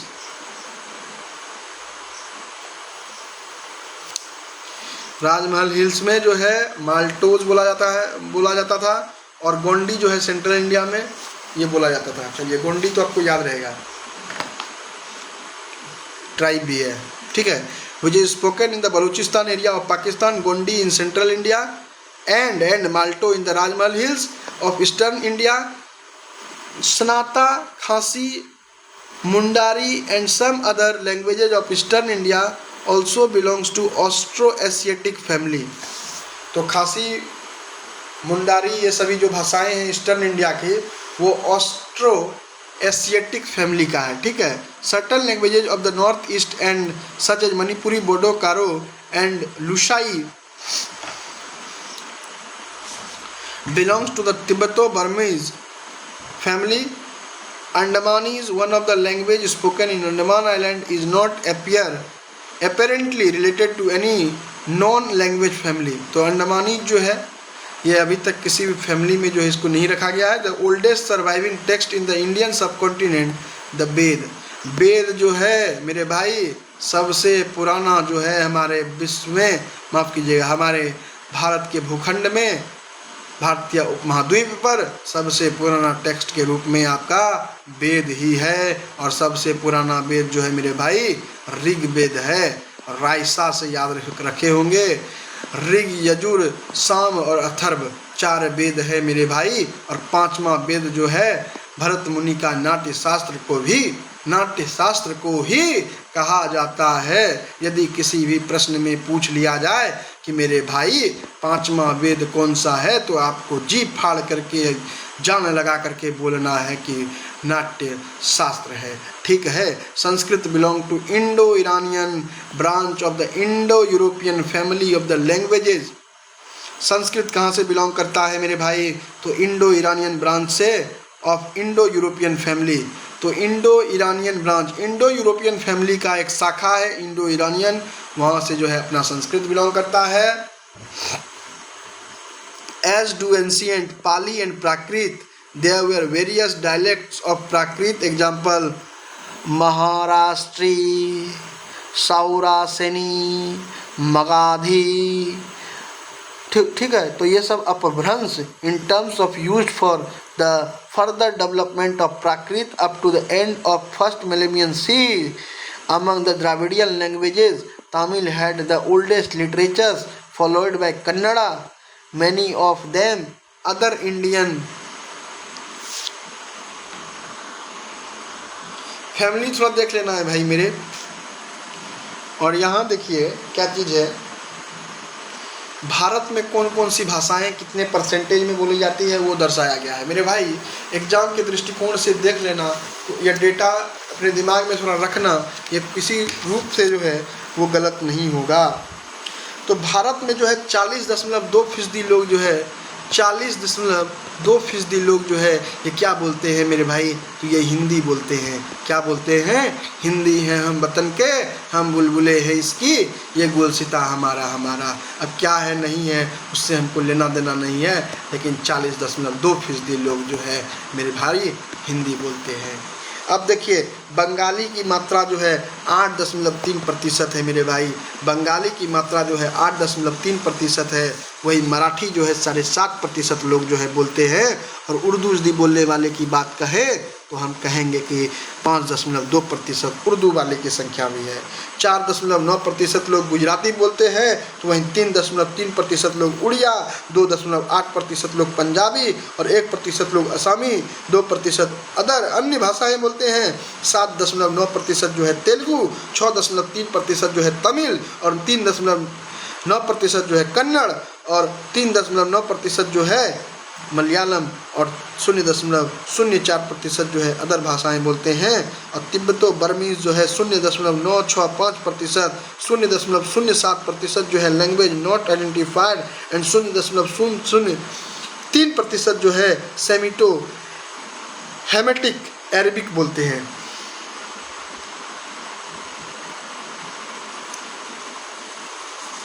तो ये ग्राफ वगैरह जो है बड़ा ही असरदार है मेरे भाई। अब ये देखिए, ये बड़ा धुंधला फोटो आया है, इसको हम अपने भौतिक किताब से ही पढ़ाएंगे, ठीक है। Regional languages and dialects are similar with today's, यहाँ से पढ़ना असंभव है मेरे भाई मेरे को, ठीक है। Regional language and dialects we are familiar with today took shape between 1000 to 1500 CE। तो रीजनल लैंग्वेजेज जो है many of the other Indian regional languages and dialects, ठीक है, डायलेक्ट्स जो है रीजनल लैंग्वेजेज जो है we are familiar with today took shape between 1000 to 1500। तो 1000 से जो है 1500 जो है ये रीजनल लैंग्वेजेज और डायलेक्ट्स हैं भारत में। 1000 से 1500 शेप बिटवीन 1000 to 1500। तो आज जो हम लोगों को जानकारी है मेरे भाई कि 1000 से लेकर के 1500 लोकल भाषाएं और डायलेक्ट्स जो है वो बोली जाती हैं, ठीक है। और आपको पता होना चाहिए कि 22 भाषाओं को हमारे संविधान द्वारा मान्यता दी गई है। और बिहार की राजकीय भाषा की यदि बात करें तो हिंदी है भाई और उर्दू भी है।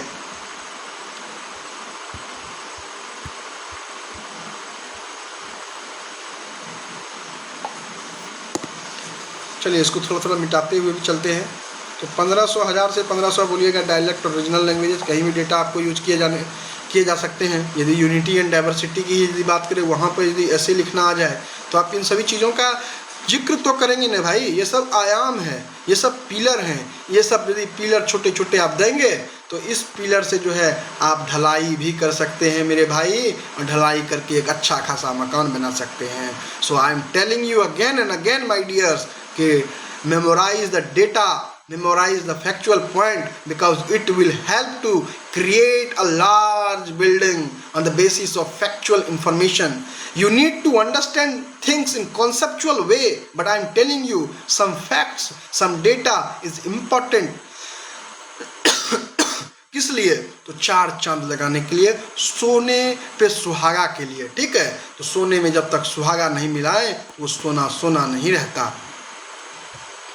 The various language were not closed, separate words, but overlapping and interacting one. तो the various languages were not closed, separate words, उनके सेपरेट वर्ड्स भी नहीं है बल्कि ओवरलैप है, इंटरेक्टिंग वंस, ठीक है, इंटरेक्ट कर रहे हैं, ओवरलैप, एक दूसरे के ऊपर चढ़ा हुआ है शब्द, ठीक है। Languages have historic change with time, भाषा भी जो है समय के साथ बदलता है मेरे भाई। इतिहास, language have historic, language have histories, तो भाषाओं का भी एक इतिहास होता है और समय के साथ जो है वो बदलते जाता है मेरे भाई। आज यदि कोई गांव से दिल्ली जॉब करने जा रहा है तो वो 1 साल में आकर के ही मेरे को और तेरे को करने लगते हैं, और उनके जन्मे हुए बच्चे भी मेरे को और तेरे को करने लगते हैं, और वहीं से धीरे धीरे जो उनके गांव की भाषाएं हैं वो विलुप्त भी हो जाती हैं।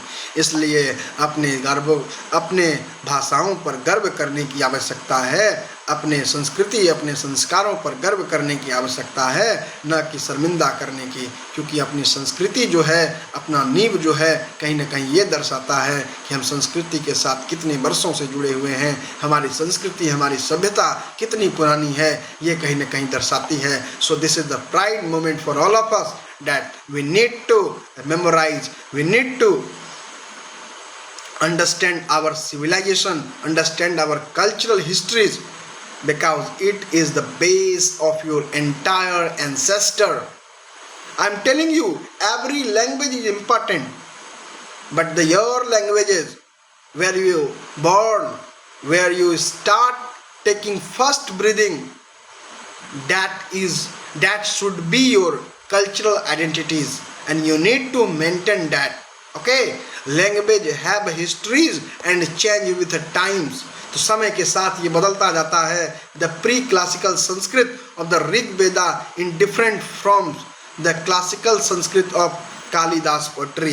तो हम कहेंगे मेरे भाई कि समय के साथ भाषाएं बदलती है, तो इसका उदाहरण क्या है मास्टर आपके पास? तो उदाहरण के रूप में आपको देना है जो प्री क्लासिकल जो था, जो प्री शास्त्रीय संस्कृत जो था ऋग वेदा का, वो बहुत ही डिफरेंट है क्लासिकल संस्कृत ऑफ कालिदास के पोइट्री से, यानी कि उनके जो काव्य खंड हैं उससे कहीं अलग जो है, ऋग्वेद से कहीं अलग संस्कृत इनके पोइट्री में देखने को मिलता है। इसलिए कहा जा सकता है कि समय के साथ इतिहास, भाषाओं की भी इतिहास होती है और वो समय के साथ बदलता है। The term classical Sanskrit refers to the language whose rules were codified by the 5th or 4th centuries. Grammarian Panini in the Ashtadhyayi. तो मेरे भाई the term classical Sanskrit refers to the language, जिसका कि रूल जो है, जिसकी जो रूल्स थी उसको कोडिफाई जो किया गया था,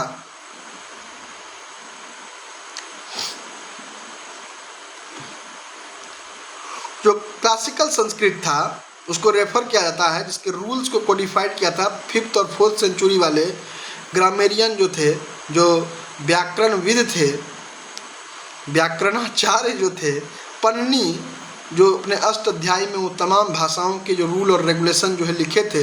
क्योंकि आपको तो पता ही होना चाहिए कि व्याकरण क्या है। व्याकरण मेरे भाई भाषा की वह लिपि है जो हमें शुद्ध शुद्ध बोलना, पढ़ना, लिखना सिखाए, उसी को तो हम व्याकरण कहते हैं। तो इसीलिए पढ़ने के द्वारा जो व्याकरण अष्टाध्यायी किताब लिखी गई थी उसी पर आपका बेस था क्या? तो ये classical Sanskrit language refers to the language whose rules were codified by the 5th and 4th centuries grammarian Panini in Ashtadhyayi. Another important Sanskrit grammar is Patanjali Mahabhashya 2nd century. और दूसरा जो आपका ग्रामर का रूल है, संस्कृत ग्रामर का जो रूल्स है, वो पतंजलि का महाभाष्य है जो कि दूसरी शताब्दी ईसा पूर्व जो है वो लिखा गया था। The oldest surviving Prakrit grammar is Vararuchi Prakritaprakasha. तो यहाँ पर जो है हिंदी में हम लिख देते हैं मेरे भाई। तो प्राकृत का भी रूल्स और रेगुलेशन जो है कोडिफाइड किया गया था। प्राकृत का जो ग्रामर था वरुचि में था, प्राकृत था प्राक्ष, प्राकृता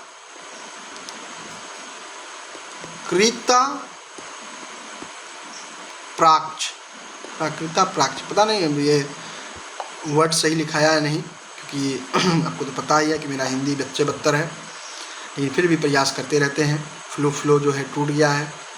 10 क्लास के बाद हमने हिंदी पढ़ा ही नहीं है, मतलब हम हिंदी जो है लिखा ही नहीं है क्लास 10th के बाद। क्लास 10th में एक पेपर हिंदी था, 12th में भी लिखा था, वहाँ भी हिंदी का एक पेपर था। इवन ग्रेजुएशन में लिखा था, तो ग्रेजुएशन में बहुत थोड़ा सा लिखा था, ठीक है। So I used to write Hindi in a less way. लेकिन अब मैं प्रयास करूँगा कि हिंदी में बड़े बड़े जो है एसेज वगैरह लिखा जाए, ठीक है। हिंदी में मैं सोच रहा हूँ कि एक अपने पूरे जीवन काल से, मतलब अभी तो पूरा जीवन समाप्त नहीं हुआ है, लेकिन अभी तक के अनुभव को जो है एक किताब में लिखूं, ठीक है, कहानी के फॉर्म में, या फिर छोटी छोटी बहुत सारी घटनाएं हुई है हमारे गांव की, हमारे समाज की, हमारे परिवार की, तो उसको मैं सोच रहा हूँ कि कहानी के फॉर्म में कभी किताबों में लिखा जाए। आप तो जानते ही हैं कि हमने 2-4-10 कविताएं भी छोटी मोटी लिखी हैं, ठीक है, जो कि हमारे YouTube चैनल पर मौजूद भी होगा। अंग्रेजी की भी पोइट्री लिखने का हमने प्रयास किया है। मैं तो सदैव कहता हूँ मैं प्रयास करता हूँ, I am a student and I will student for whole life. मैं ज़िंदगी भर सीखता रहूँगा और सिखाते रहूँगा। मैं ये नहीं कहता हूँ I am the knowledgeable, I am the scholar of the world. I am telling you again and again, I am a student who will learn in their entire life and wanted to serve for the society with their eternal heart, okay, with their eternal mind. The Sanskrit dharma or the Pali dhamma for instance. तो चलिए word meaning की आप बात करेंगे। यहाँ तो आप देख ही रहे हैं, मैंने कहाँ तक इसको पढ़ा भाई। The oldest surviving Prakrit grammar is Varuchi's Prakrit Praksh, whose date is debated. उनका जो डेट है इस प्राकृत प्रक्ष जो ग्रामर है वरुचि, ग्रामर इन वरुचि जो है प्राकृत प्रक्ष, उनका डेट जो है डिबेटेबल टॉपिक्स है अमंग स्कॉलर्स, ठीक है। The ancient Tamil of the Sangam poems is different from the modern Tamil, ठीक है। The ancient Tamil of the Sangam poem, जो संगम लिटरेचर लिखा गया था उसमें जो पोएम था, is different from the modern Tamil, वो आधुनिक तमिल से अलग है। अब क्या है, the Tolkappiyam is the oldest surviving Tamil grammar. तो तमाम ग्रामर के नाम लिखे गए हैं मेरे भाई। मैं चाहता हूं कि यहाँ से जो है प्रश्न बनेंगे। आपको सर्वप्रथम पाणिनि का अष्ट अध्यायी लिख देना है, अष्ट अध्यायी, ठीक है। आपको पतंजलि का महाभाष्य,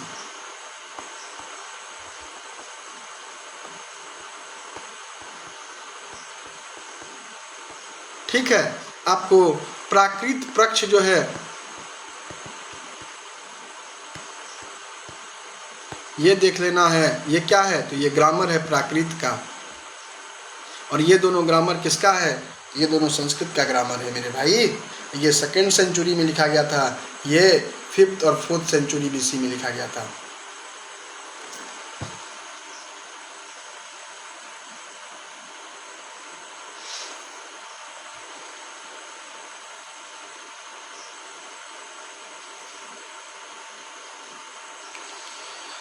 अब चलिए, the oldest surviving Prakrit grammar in Vararuchi Prakrita Prakasha whose date is debated. The ancient Tamil of Sangam poem is different from modern Tamil.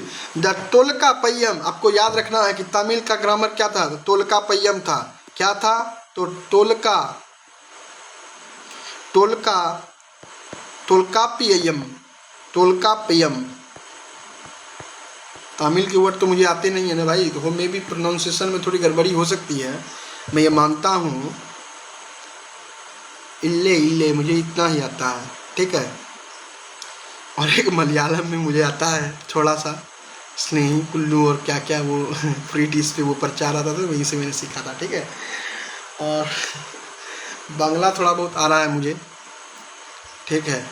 तो बांग्ला जो है हमारे अंगिका से थोड़ा मेल जोल खाता है। अंगिका में जो हम भदेश भाषाओं में बोलते हैं तो वही है बांग्ला। जैसे कि हम लोग बोलते हैं समझा, अभी बोल रहे हैं अंगिका में समझा, लेकिन बहुत ही ग्रामीण स्तर पर आ जाते हैं, बहुत ही भदेश भाषाओं में यदि बात करते हैं, मतलब बहुत ही ग्राउंड से जुड़ा हुआ जब भाषा यूज करते हैं। भदेश क्या कहेंगे, मतलब बहुत ही ग्रामीण जुड़ा हुआ कहते हैं। तो बुझा मतलब समझा, तो बुझली बुझी बुझेच्छी तुम्ही, तो इस तरह मतलब इस तरह से बांग्ला में बोला जाता है। तो हम ज़्यादातर जो है, हम जब भी बंगाल गए हैं तो हम अंगिका को अपना हथियार बनाए हैं, और उन बंगालियों के पास हमने बांग्ला के रूप में अपना अंगिका रखा है, और अंगिका वो समझ भी गए, ठीक है। चलिए थोड़ा बहुत हमें ये बांग्ला आता है, बाकी आप तो जानते हैं कौन कौन सा भाषा हमें आता है। तो 4-5 लैंग्वेजेज मुझे भी आते हैं। खैर मैं कहूँगा कि पूर्णतः मुझे सारे भाषाओं पर पकड़ नहीं है, इवन हिंदी पर भी नहीं है। मैं उर्दू के भी कुछ शब्द घुसा देता हूँ, ठीक है। भाषाओं पर कंट्रोल होना एक सही चीज़ों की निशानी है, क्योंकि जब तक भाषाओं पर आपका नियंत्रण नहीं होगा तब तक आप जो है अपने मूल को नहीं पहचान सकते हैं, अपने विचारों को सही ढंग से प्रकट नहीं कर सकते हैं किसी के समक्ष। यदि हम औपचारिक तरीके से बातचीत करने की यदि बातें करें तो औपचारिक रूप से भाषाएं जो हैं बहुत ही सुसज्जित, बहुत ही सुंदर होनी चाहिए, जिससे कि हम लोगों को एक औपचारिक भाषाओं में किसी भी चीज़ों का जो है उत्तर दे सके, ठीक है। तो इसलिए एक भाषा शैली जो है ये एक मजबूत होना बहुत ज़रूरी है, ठीक है। द तोल्काप्पियम जो क्या है, is the oldest surviving Tamil grammar, ठीक है। बहुत पुराना जो सर्वाइविंग हुआ तमिल ग्रामर है। चलिए ये तो हमने आपको बता दिया। ये 3-4 क्वेश्चंस जो है वो आ सकते हैं, जो इम्पोर्टेंट्स है वो हमने बता दिए। Part of its go back to early centuries. Such grammatical text tells us about the structure of ancient language, and they also contain identical historical reference to their time. तो ये हमें क्या बतलाती है, तो ये हमारे इस तरह के ग्रामेटिकल टेक्स्ट जो हैं हमें एंशियंट भाषाओं के, प्राचीन भाषाओं के स्ट्रक्चर से रूबरू कराता है। And also contain incidental historical reference, उस समय के इंसिडेंट को ही, उस समय की घटनाओं को ऐतिहासिक पृष्ठभूमि के साथ जो है बतलाने का इस तरह की चीज़ प्रयास भी करता है। Ancient Indian text are sometime divided into religious and non religious. अब चलिए धर्म पे भी थोड़ा बात करेंगे। प्राचीन भारतीय ग्रंथ जो हैं, टेक्स्ट जो हैं, आर समटाइम्स डिवाइडेड इनटू धार्मिक और बिना धार्मिक, सेकुलर वे में, यहाँ सेकुलर आ गया। धर्मनिरपेक्ष और धार्मिक दो तरह के जो है भारतीय ग्रंथ को बांटे जाते हैं। Although this is handy distinction, there are few things worth keeping in mind. The English word religion attach a great importance to belief. जो ये अंग्रेजी का जो रिलीजन शब्द है, ये हमारी बिलीफ के साथ बहुत ही, रिलीजन अटैच ग्रेट इम्पोर्टेंस, हमारा एक महान महत्वपूर्ण हमारे बिलीफ के साथ ये अटैच करता है religion. And suggest a fixed rigid mutually exclusive boundary and distinct religious identity, ठीक है। ये बड़ा स्ट्रिक्ट है भाई, स्ट्रिक्ट एसओपीज है, रिजिड है, इसका एक बाउंड्री है, म्यूचुअली एक्सक्लूसिव बाउंड्री, इसकी एक्सक्लूसिव बाउंड्री है, और डिस्टिंक्ट रिलीजन आइडेंटिटीज है, का परिचय है। No ancient Indian word such as meaning, no ancient Indian word such as meaning. The Sanskrit dharma और the Pali dhamma for instance had a broader reference to the path that people should follow और exemplary way of life. तो धर्म क्या है? धर्म एक नैतिक चीज है। धर्म हो गया एक नैतिक चीज़ें हैं, एक जिम्मेदारी है जिसको कि हम नैतिकता के साथ जो है निभाने का प्रयास करते हैं। जब भी हम धर्म की बात करते हैं तो धर्म एक मॉरलिटी है। जो व्यक्ति सच्चे धर्म को फॉलो करेगा, सच्चाई से धर्म को फॉलो करेगा, वो कभी भी अनैतिक नहीं हो सकता है। ठीक है, और ये धर्म ही सब कुछ सिखलाता है। मतलब कि धर्म से आप बहुत कुछ सीख सकते हैं। आज भारतीय सारे कानूनों को लोग समझ रहे हैं। भारत में जिस चीज़ों का भी कानून है वो सारे लोग समझते हैं। नहीं समझते हैं क्या? मैं अब बताता हूँ। मान लीजिए कि कोई मर्डर क्यों नहीं करता है उसको, क्योंकि उसको पता है, सारे कानून उसको पते हैं कि यदि मर्डर करेंगे तो मे भी फांसी भी हो सकता है, सज़ा हो सकता है। चोरी नहीं करते हैं, चोरी भी अपराध की श्रेणी में। बाइक में जंप नहीं करते हैं रेड लाइट पे, क्योंकि वो भी पता है। तो सब लोगों को कानून कायदा पता है कहें तो। मेरे भाई, मैं चाहता हूँ कि 84 मिनट हो गए हैं और मेरे समक्ष जो है जल का कोई पात्र नहीं रखा है, और जल के पात्र को मैं लाने के लिए थोड़ा समय आप लोगों से चाहूँगा। ठीक है, इसलिए स्क्रीन ऑफ ना हो जाए, क्योंकि आप तो जानते हैं कि हम स्क्रीन रिकॉर्डिंग करके पढ़ाते हैं, इसलिए स्क्रीन जो है ऑफ ना हो जाए। इसलिए हम 2 मिनट के लिए जो है अपने इस कक्ष से बाहर जाने का प्रयास करेंगे और वहाँ से जल पात्र को लाकर हम पुनः अपने इस वर्ग को, अपनी इस कक्षा को आरंभ करेंगे। ठीक है, तो यहाँ तक जो है कंप्लीट ही कर लेते हैं, बेहतर रहेगा हमारे लिए भी और आपके लिए भी। फिर हम वेद के बारे में पढ़ेंगे, जो कि सोर्स ही शुरू हो जाएगा कहीं ना कहीं। Had a broader reference to a path that people should follow or an exemplary way of life. There included many different kinds of things, codes of conduct. ठीक है, codes of conduct, moral codes of conduct होता है ना, model code of conduct, आचार संहिता। तो उसी प्रकार से कोड ऑफ कंडक्ट ये भी एक संहिता है। Social practices, forms and object of worship, ritual activity, अपनी परंपरा एंड फिलोसफिकल आइडियाज, और जो दार्शनिक विचार हैं। Ancient society did not make the kind of distinction between the religious and the secular domain with which we are familiar to modern time. तो जो हमारे प्राचीन समाज है, जो हमारा प्राचीन समाज है, वो उस प्रकार का समाज नहीं है जो कि एक डिस्टिंक्शन क्रिएट करता हो, एक डिस्टिंक्शन जो है वो बनाता हो बिटवीन रिलीजियस और सेकुलर डोमेन में, जो कि आज हम आधुनिक समय में जानते हैं। Therefore we should not surprise to find an interweaving of what appears to the religious and non-religious theme and content in ancient text. ठीक है, some of the major literary sources for the history of the India of the ancient and the early medieval Indians are discussed in the following section as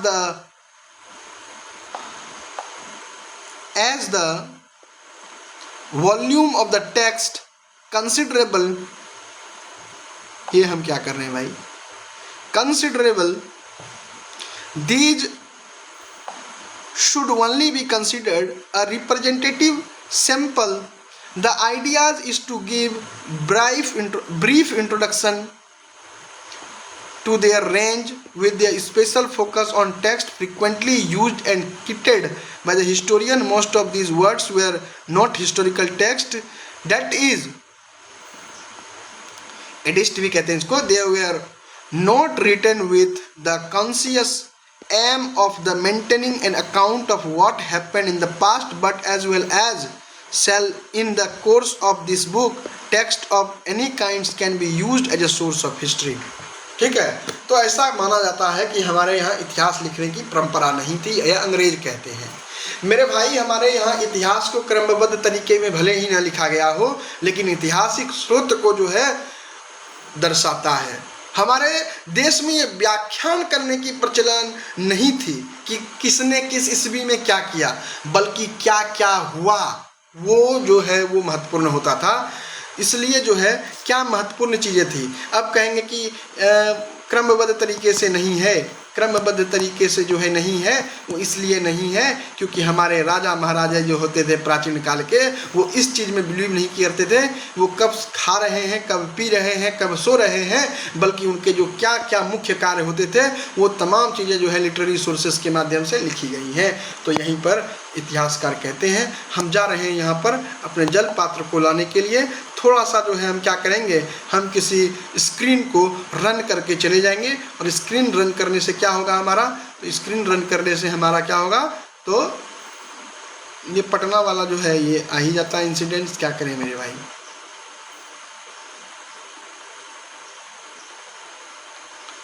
Patna वाला incidents तो आ ही जाता है।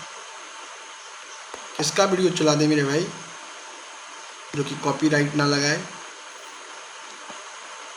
Copyright ना लगाए, copyright ना लगाए। चलिए मैं अपने सब्सक्राइबर जिसको मैंने सब्सक्राइब किया है उसी को जो है थोड़ा सा एबीपी न्यूज़ लगा देते हैं। ठीक है, यहाँ सुनिए, किसी का न किसी का भाषण आता ही होगा। चलिए प्रचार आ रहा है, देखते रहिए आप। और हम तुरंत जो है 2 मिनट में आते हैं। 89 मिनट का वीडियो बन चुका है। हम पूरे के पूरे इस पीडीएफ को कंप्लीट करके ही सांस लेंगे। सांस मतलब सांस तो लेते रहेंगे, सांस तो लेते रहेंगे। तो यहाँ क्या करते हैं, म्यूट कर दे। क्या म्यूट करने का तो ऑप्शन है ही नहीं यहाँ पर, जो है इसको साइलेंट कर देते हैं, बस इसको चला देते हैं।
पक उठी मोहब्बत ने अंगड़ाई ली, दिल का सौदा हुआ।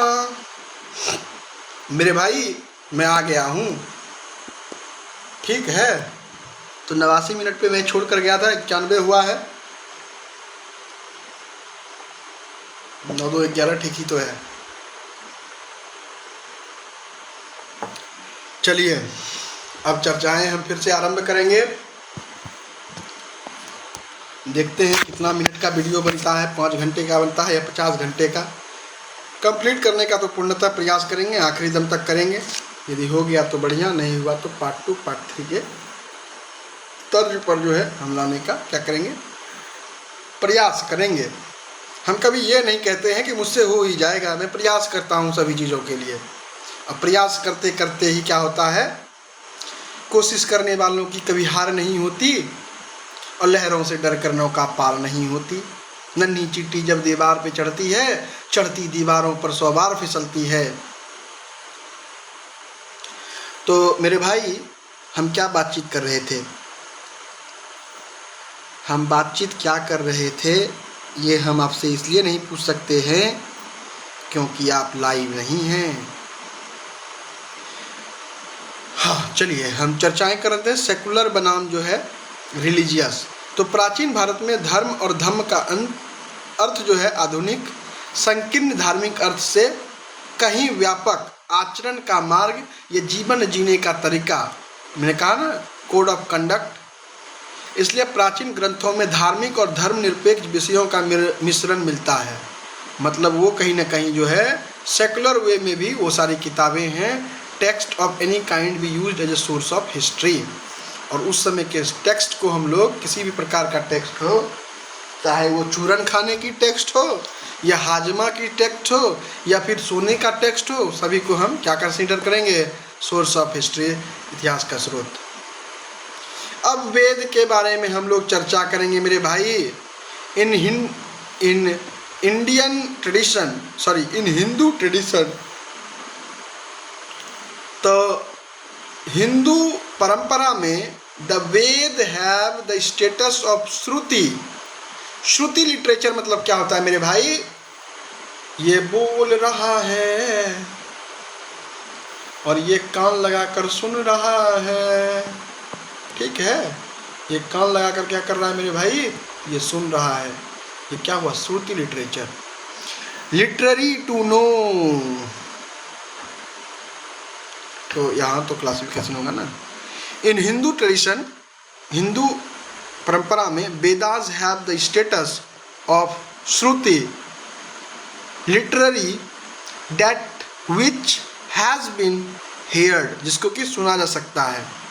दे are thought to embody an eternal self existent truth realized by the rishis, यानी कि शेर्स, तो ऋषि वगैरह के द्वारा ये कंपोज किया गया है। ये सत्य को दर्शाता है इन स्टेट ऑफ मेडिटेशन, इसको मेडिटेशन के भाव में जो है, revealed to them by the god. The categories of smriti literary remembered text include the Vedanga, Puranas, epic, Dharmashastra and Niti Shastra. ठीक আছে, আমি তোমাকে কি বলছি? तो मैं कहूँगा कि हिंदू परंपरा में वेदों को श्रुति सुना हुआ माना गया है। वेद 4 प्रकार के होते हैं और सबसे पुरानी जो है ऋग्वेद है, 10 मंडल उसमें है, ठीक है। वो सभी चीज़ें तो हम जब वैदिक लिटरेचर पढ़ेंगे, अर्ली वैदिक पीरियड, लेटर वैदिक पीरियड, तो वहाँ सब कुछ तो आएगा ही, ठीक है। और ऋग्वेद, सामवेद, यजुर्वेद, अथर्ववेद, ठीक है। तो मैं आपको बता दूं कि ये सबसे पुरानी ऋग्वेद है और सामवेद में जो है संगीत होता है, यजुर्वेद में कर्मकांड है, जैसे कि आप देखते होंगे कि हाथ ऐसे वैसे करके जो पंडित जी लोग मंत्र का उच्चारण करते हैं, रिचुअलिस्टिक परफॉर्मेंस करते हैं, ठीक है। अथर्ववेद में जो है मंत्र जादू टोना है, चार्म्स एंड स्पेल्स। तो प्रत्येक वेद के 4 भाग हैं, संहिता, ब्राह्मण, अरण्यक और उपनिषद। कुल 108 है, मुख्य 13 हैं जो आत्मन और ब्राह्मण से जुड़े हैं, ठीक है। The word Vedas came from the root vid literally to know, ठीक है। तो कहाँ से आता है? केम फ्रॉम द रूट, विद से आता है, literally to know.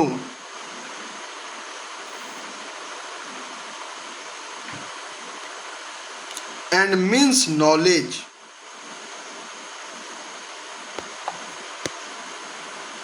And means know, literally to know and means knowledge मतलब ज्ञान। दे आर 4 वेदास, ऋग, साम, यजुर एंड अथर्व। मैं हमेशा राइसा याद करने के लिए कहता हूँ मेरे भाई, राइसा नहीं करना है याद, बल्कि आपको क्या करना है? RS या करना है, रसिया, रस, RS रस या। तो ऋग, साम, फिर मैंने गलत कर दिया क्या? नहीं, ठीक है। ऋग, साम, यजुर, अथर्व। ऋग्वेद के मैंने बताया है contain the word oldest surviving poetry, बहुत पुराना जो है कविता है, सबसे पुरानी जो है कविताएं हैं। Some of its extraordinary beauty and philosophical depth, ठीक है। तो एक्स्ट्रा ऑर्डिनरी जो है उसमें ब्यूटी भी है, फिलोसफिकल डेप्थ है, दार्शनिक गहराई है। Each Vedas has 4 part, the last 3 of which sometime blend into each other, the Samhita, Brahmanas, Aranyak and Upanishad. The Rig Veda Samhita is a collection of 128 hymns, यानी कि सूक्त, 1028 सूक्त हैं मेरे भाई, ठीक है। 10 तिहाई 30 माइनस 2, 10 तिहाई 30 माइनस 2, ऐसे याद रखिए। ये 1028 याद रखिए, यहाँ से भी प्रश्न आ सकते हैं।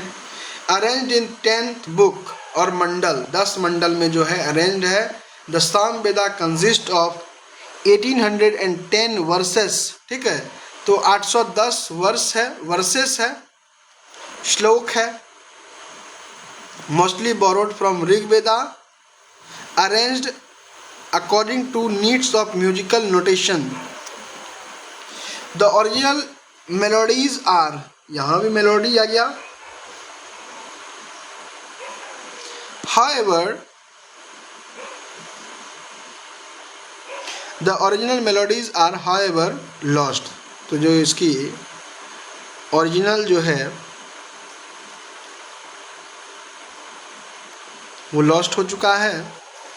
The Yajurveda details with the details of performance of rituals, और यहीं से जो है इसी म्यूजिकल वाले भाग से जो है आपका भरत मुनि का नाट्य शास्त्र भी निकलता है मेरे भाई।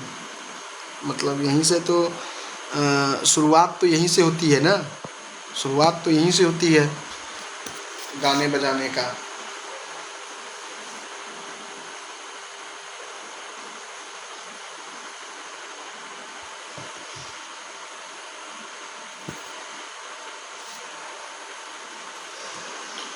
अभी जानते हैं कितना पेजेज है हमारे पास।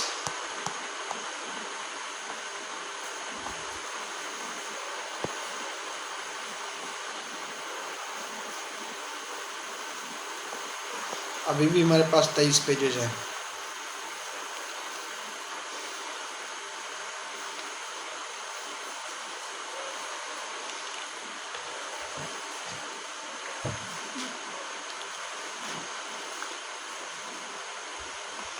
एक 100 मिनट हो गया मेरे भाई। The Yajurveda deals with the details of performance of rituals, इसमें रिचुअल्स वगैरह के बारे में। द अर्थ Veda is the latest Veda and contain hymns some from Rig Veda, ठीक है, but also spells and charms. तो RSY है, यजुर्वेद में जो है रिचुअल्स है, अथर्ववेद में क्या है आपका, तो सॉन्ग्स है, नोटेशंस है।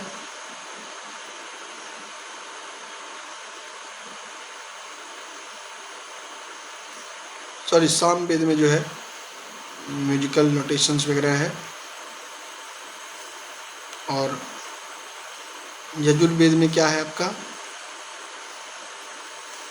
तो परफॉर्मेंस और रिचुअल्स है। अथर्ववेद में जो है लेटेस्ट वेदा है, इसमें हाइम्स है और चार्म्स और स्पेल्स के बारे में, मतलब जादू टोना के बारे में रिफ्लेक्ट करता है। Aspect of the popular beliefs and practices. The Brahmanas, this term should not be confused with Brahmanas varna और कास्ट। तो ब्राह्मणा जो है आप वो ब्राह्मण से नहीं,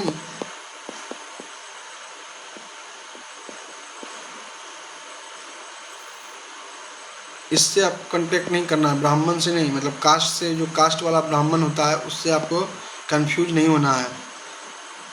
are the prose explanations of the Samhita portions and give details and explanations of sacrificials rituals and their outcomes, ठीक है। तो जितने भी सैक्रिफिशियल रिचुअल्स होते थे, त्याग वाले रिचुअल्स, तो उसके एक्सप्लेनेशन जो है उस ब्राह्मणाज में दिया गया था, ठीक है, वो प्रोज है। अर्यनक क्या है, तो फॉरेस्ट बुक है अर्यनक, अरण्यक, अरण्यक, अरण्यक, मेरा प्रोनाउंसिएशन लगता है सही नहीं है भाई मेरे भाई। फॉरेस्ट बुक है, interpret sacrificial rituals in symbolic and philosophical way, ठीक है, दार्शनिक तरीके से सिंबॉलिक वे में सैक्रिफिशियल इंटरप्रिटेशन जो है अर्यन्यक में किया गया है। मतलब जो भी ताम झाम का जो है, ताम झाम का जो है सॉल्यूशन जो है इसमें दिया गया है। एनिमल सबको सेक्रीफाइस के लिए नहीं कहा जा रहा है, सिंबॉलिक सैक्रिफिशियल और फिलोसफिकल वे में किया गया है। देयर आर 108 उपनिषद, 108 जो है हमारे पास क्या है, तो उपनिषद है मेरे भाई।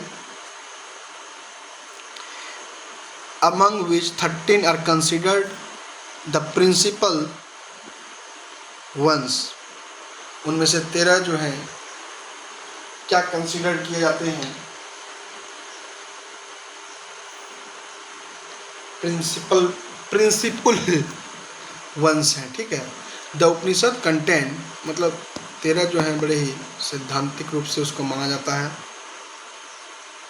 जो आत्म और ब्राह्मण से जुड़े हैं। 108 मुख्य हैं, 13 जो हैं वो प्रिंसिपल हैं। The Upanishad content a great victory of philosophical ideas about sacrifice, ठीक है। उपनिषद में जो है क्या है,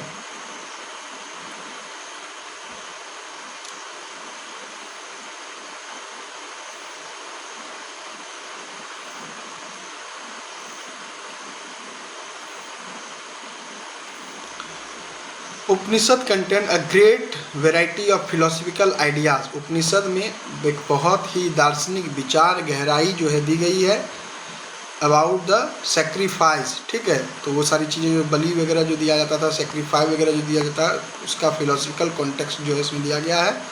the books and the universe but are the most closely associated with the concept of,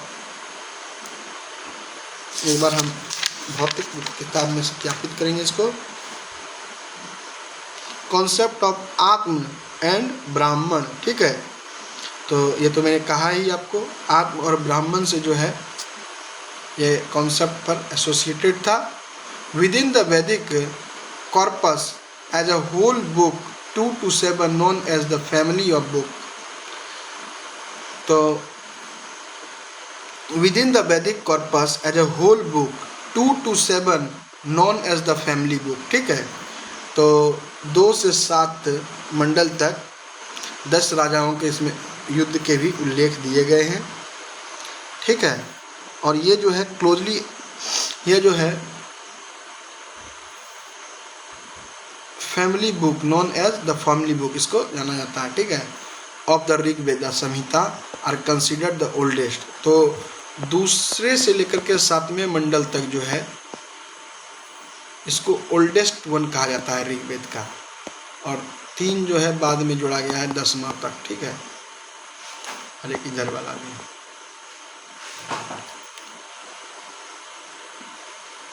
consider the oldest.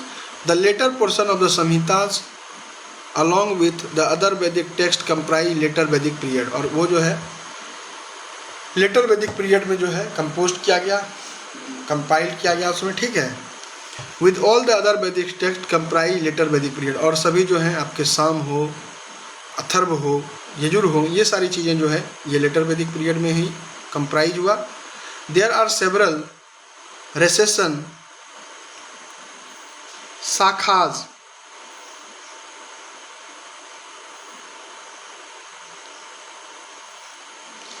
Of the Vedas.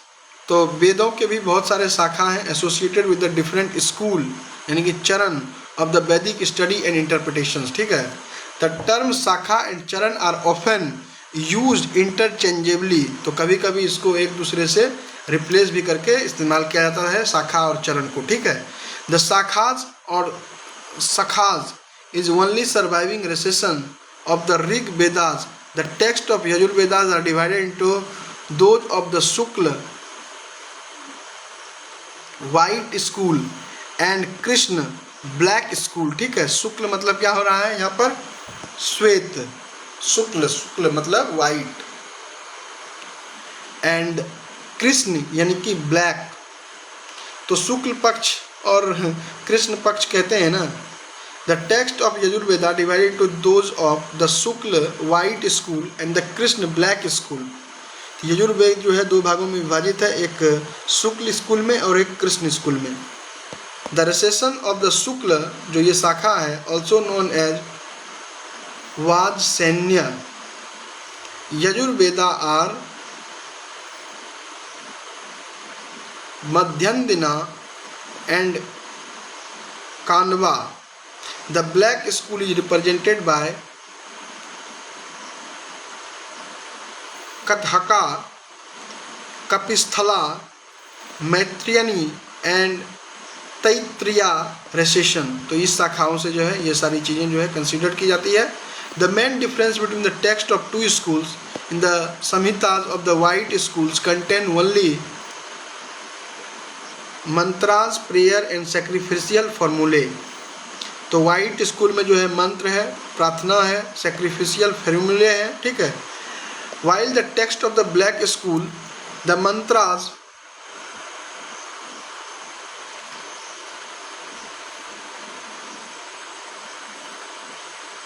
Prayer and sacrificial formulae जो है वो इस वाइट स्कूल में है, शुक्ल में है।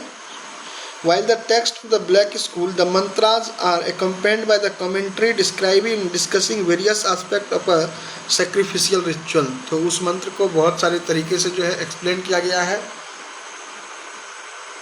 डिस्कस किया गया है बहुत सारे एस्पेक्ट पर, और ख़ास करके इसमें सेक्रिफिशियल रिचुअल्स हैं। The काउटशुमा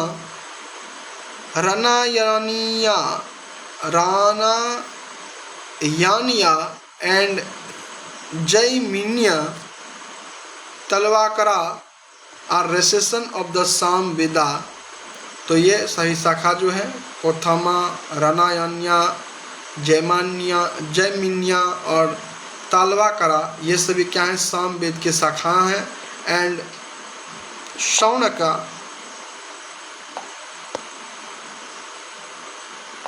and Paipalada of the Atharva Ved। Reference in inscription mention other recessions of the Vedas that once existed but are now lost। Vedic text comprise religious literatures and reference to possible historical event are few। For example, book 7 of the Rig Veda Samhita refers to the battle of 10 kings। तो 7वां जो book है ऋग्वेद का मंडल जो है उसमें 10 राजा के युद्ध के बारे में वर्णन है। In which the Sudas defeated a members of adversaries who had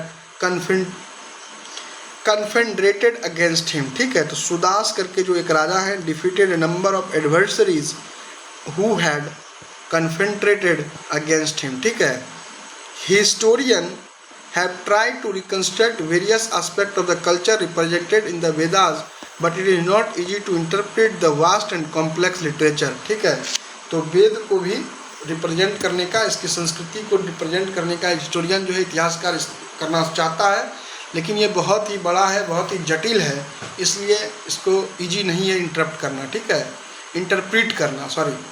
A major problem in using Vedas as a source of history is the problem of dating the Rig Veda। ठीक है, तो ये जो बड़ा कारण है ऋग्वेद को एक इतिहास का स्रोत मानने में, ठीक है, वो ये प्रॉब्लम है ऋग्वेद का date. The dates that have been suggested for the composition of the text range from 6000 to 1000 BC। Many historian text 1500 to 1000 BC। तो इसका एग्जैक्ट क्लियर डेट ही नहीं है मेरे भाई। कोई कह रहा है 6000 से 1000, और आपने बहुत सारे किताबों में पढ़ा होगा 1000 यानी 1500 से 1000 जो है अपना क्या है, तो 1500 से 1000 अर्ली वैदिक पीरियड है और लेटर वैदिक पीरियड 1000 से 600 है। ठीक है, और यहाँ कहीं दिया गया है 6000 से 1000, तो समझना थोड़ा मुश्किल हो जाता है, इसीलिए जो है ये एक प्रॉब्लमेटिक हो जाता है इतिहास के स्रोत के रूप में लेने से। ठीक है, as the period of compositions of the early Vedic text around 1000 to 500 BC as that of later Vedic text chronologically is the essential based on tentative date suggested by Max Muller in the 19th century। और ये किसने suggest किया है मेरे भाई, ये max Muller ने suggest किया है 19वीं सदी में। तो ये टेंटेटिव डेट है जो कि सजेस्ट किसके द्वारा किया गया है, मैक्स म्यूलर के द्वारा। कब, तो 19वीं सदी में। Vedic literature form an important part of Brahmanical traditions.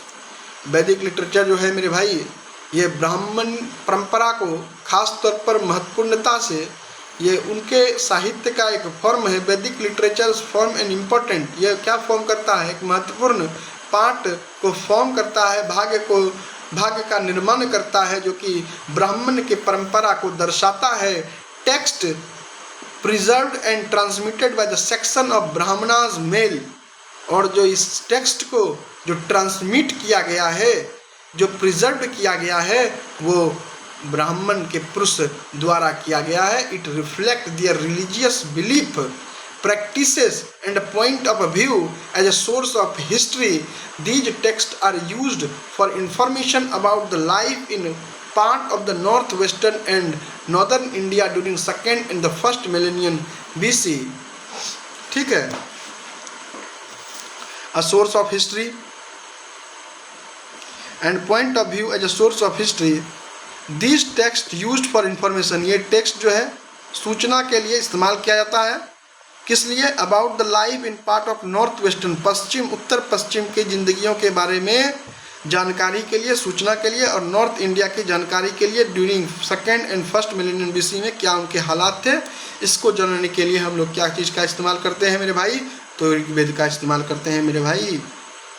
But apart from the questions of dates, as we shall see later on, there are several problems in correct correlating the evidence from the Vedas with archaeology। तो इसको correlate करना evidence के साथ वेदा और पुरातात्विक चीज़ों को, ये बड़ा ही प्रॉब्लमेटिक हो रहा है। A number of supplementary text known as Vedanga, literary limbs of Veda. ठीक है, ये कहीं ना कहीं एक लिम्स के भांति ये वेदांग जो है काम करता है, वेद के अंत में आया Vedanga. And it helping the proper recitation use and understanding of Vedas. तो वेद को किस प्रकार से पढ़ना है, किस तरह से शाइट करना है, प्रॉपर रेशिएशन, इसको इसका एम ही है हेल्प करना वेद को पढ़ने में। मतलब एक तरह से कहें तो ये गाइड के रूप में काम करता है। ठीक है, this include work on phonetic shiksha, metre यानी कि chhanda, grammar vyakaranas and etymology, nirukta, rituals, kalpa and astronomy, jyotisha. The broad period of compositions Vedanga literatures is 600 to 200 BC, और वेदांग जो आया वेद के बाद आया 600 से 200 BC के बीच आया, जिससे कि वेदों को पढ़ने में मदद मिली। Yaska's Nirukta, a work on etymology of word in the Rig Veda belongs to 6th century BC। अब 2 संस्कृत इपिक है, रामायण और महाभारत। ये मैं चाहता हूँ कि ये मैं कल ही इसको डिस्कस करूँ मेरे भाई, क्योंकि 116 मिनट हो गया और आप लोग देखेंगे नहीं वीडियो को, ज़्यादा लंबा हो जाएगा। तो पार्ट वाइज रहेगा तो बेहतर रहेगा, छोटे छोटे पार्ट ही बनाएंगे तो बेहतर रहेगा। So thank you guys, thank you for watching this video. Hey, have a good night, and I'm telling you to read it carefully, and if you want PDF of this session, then you can give a comment and I will provide you the PDF of this entire book, लेकिन part wise दूंगा। ये नहीं कि एक ही बार पूरे किताब की आपको PDF दे दूंगा और PDF आप सेव करके रख लेंगे, पढ़ेंगे भी नहीं। ठीक है, thank you so much guys, have a nice day and good night बोलेंगे, नाइस डे अब क्या बोलेंगे, good night, have a good night, सब्बा खैर, शुभ रात्रि।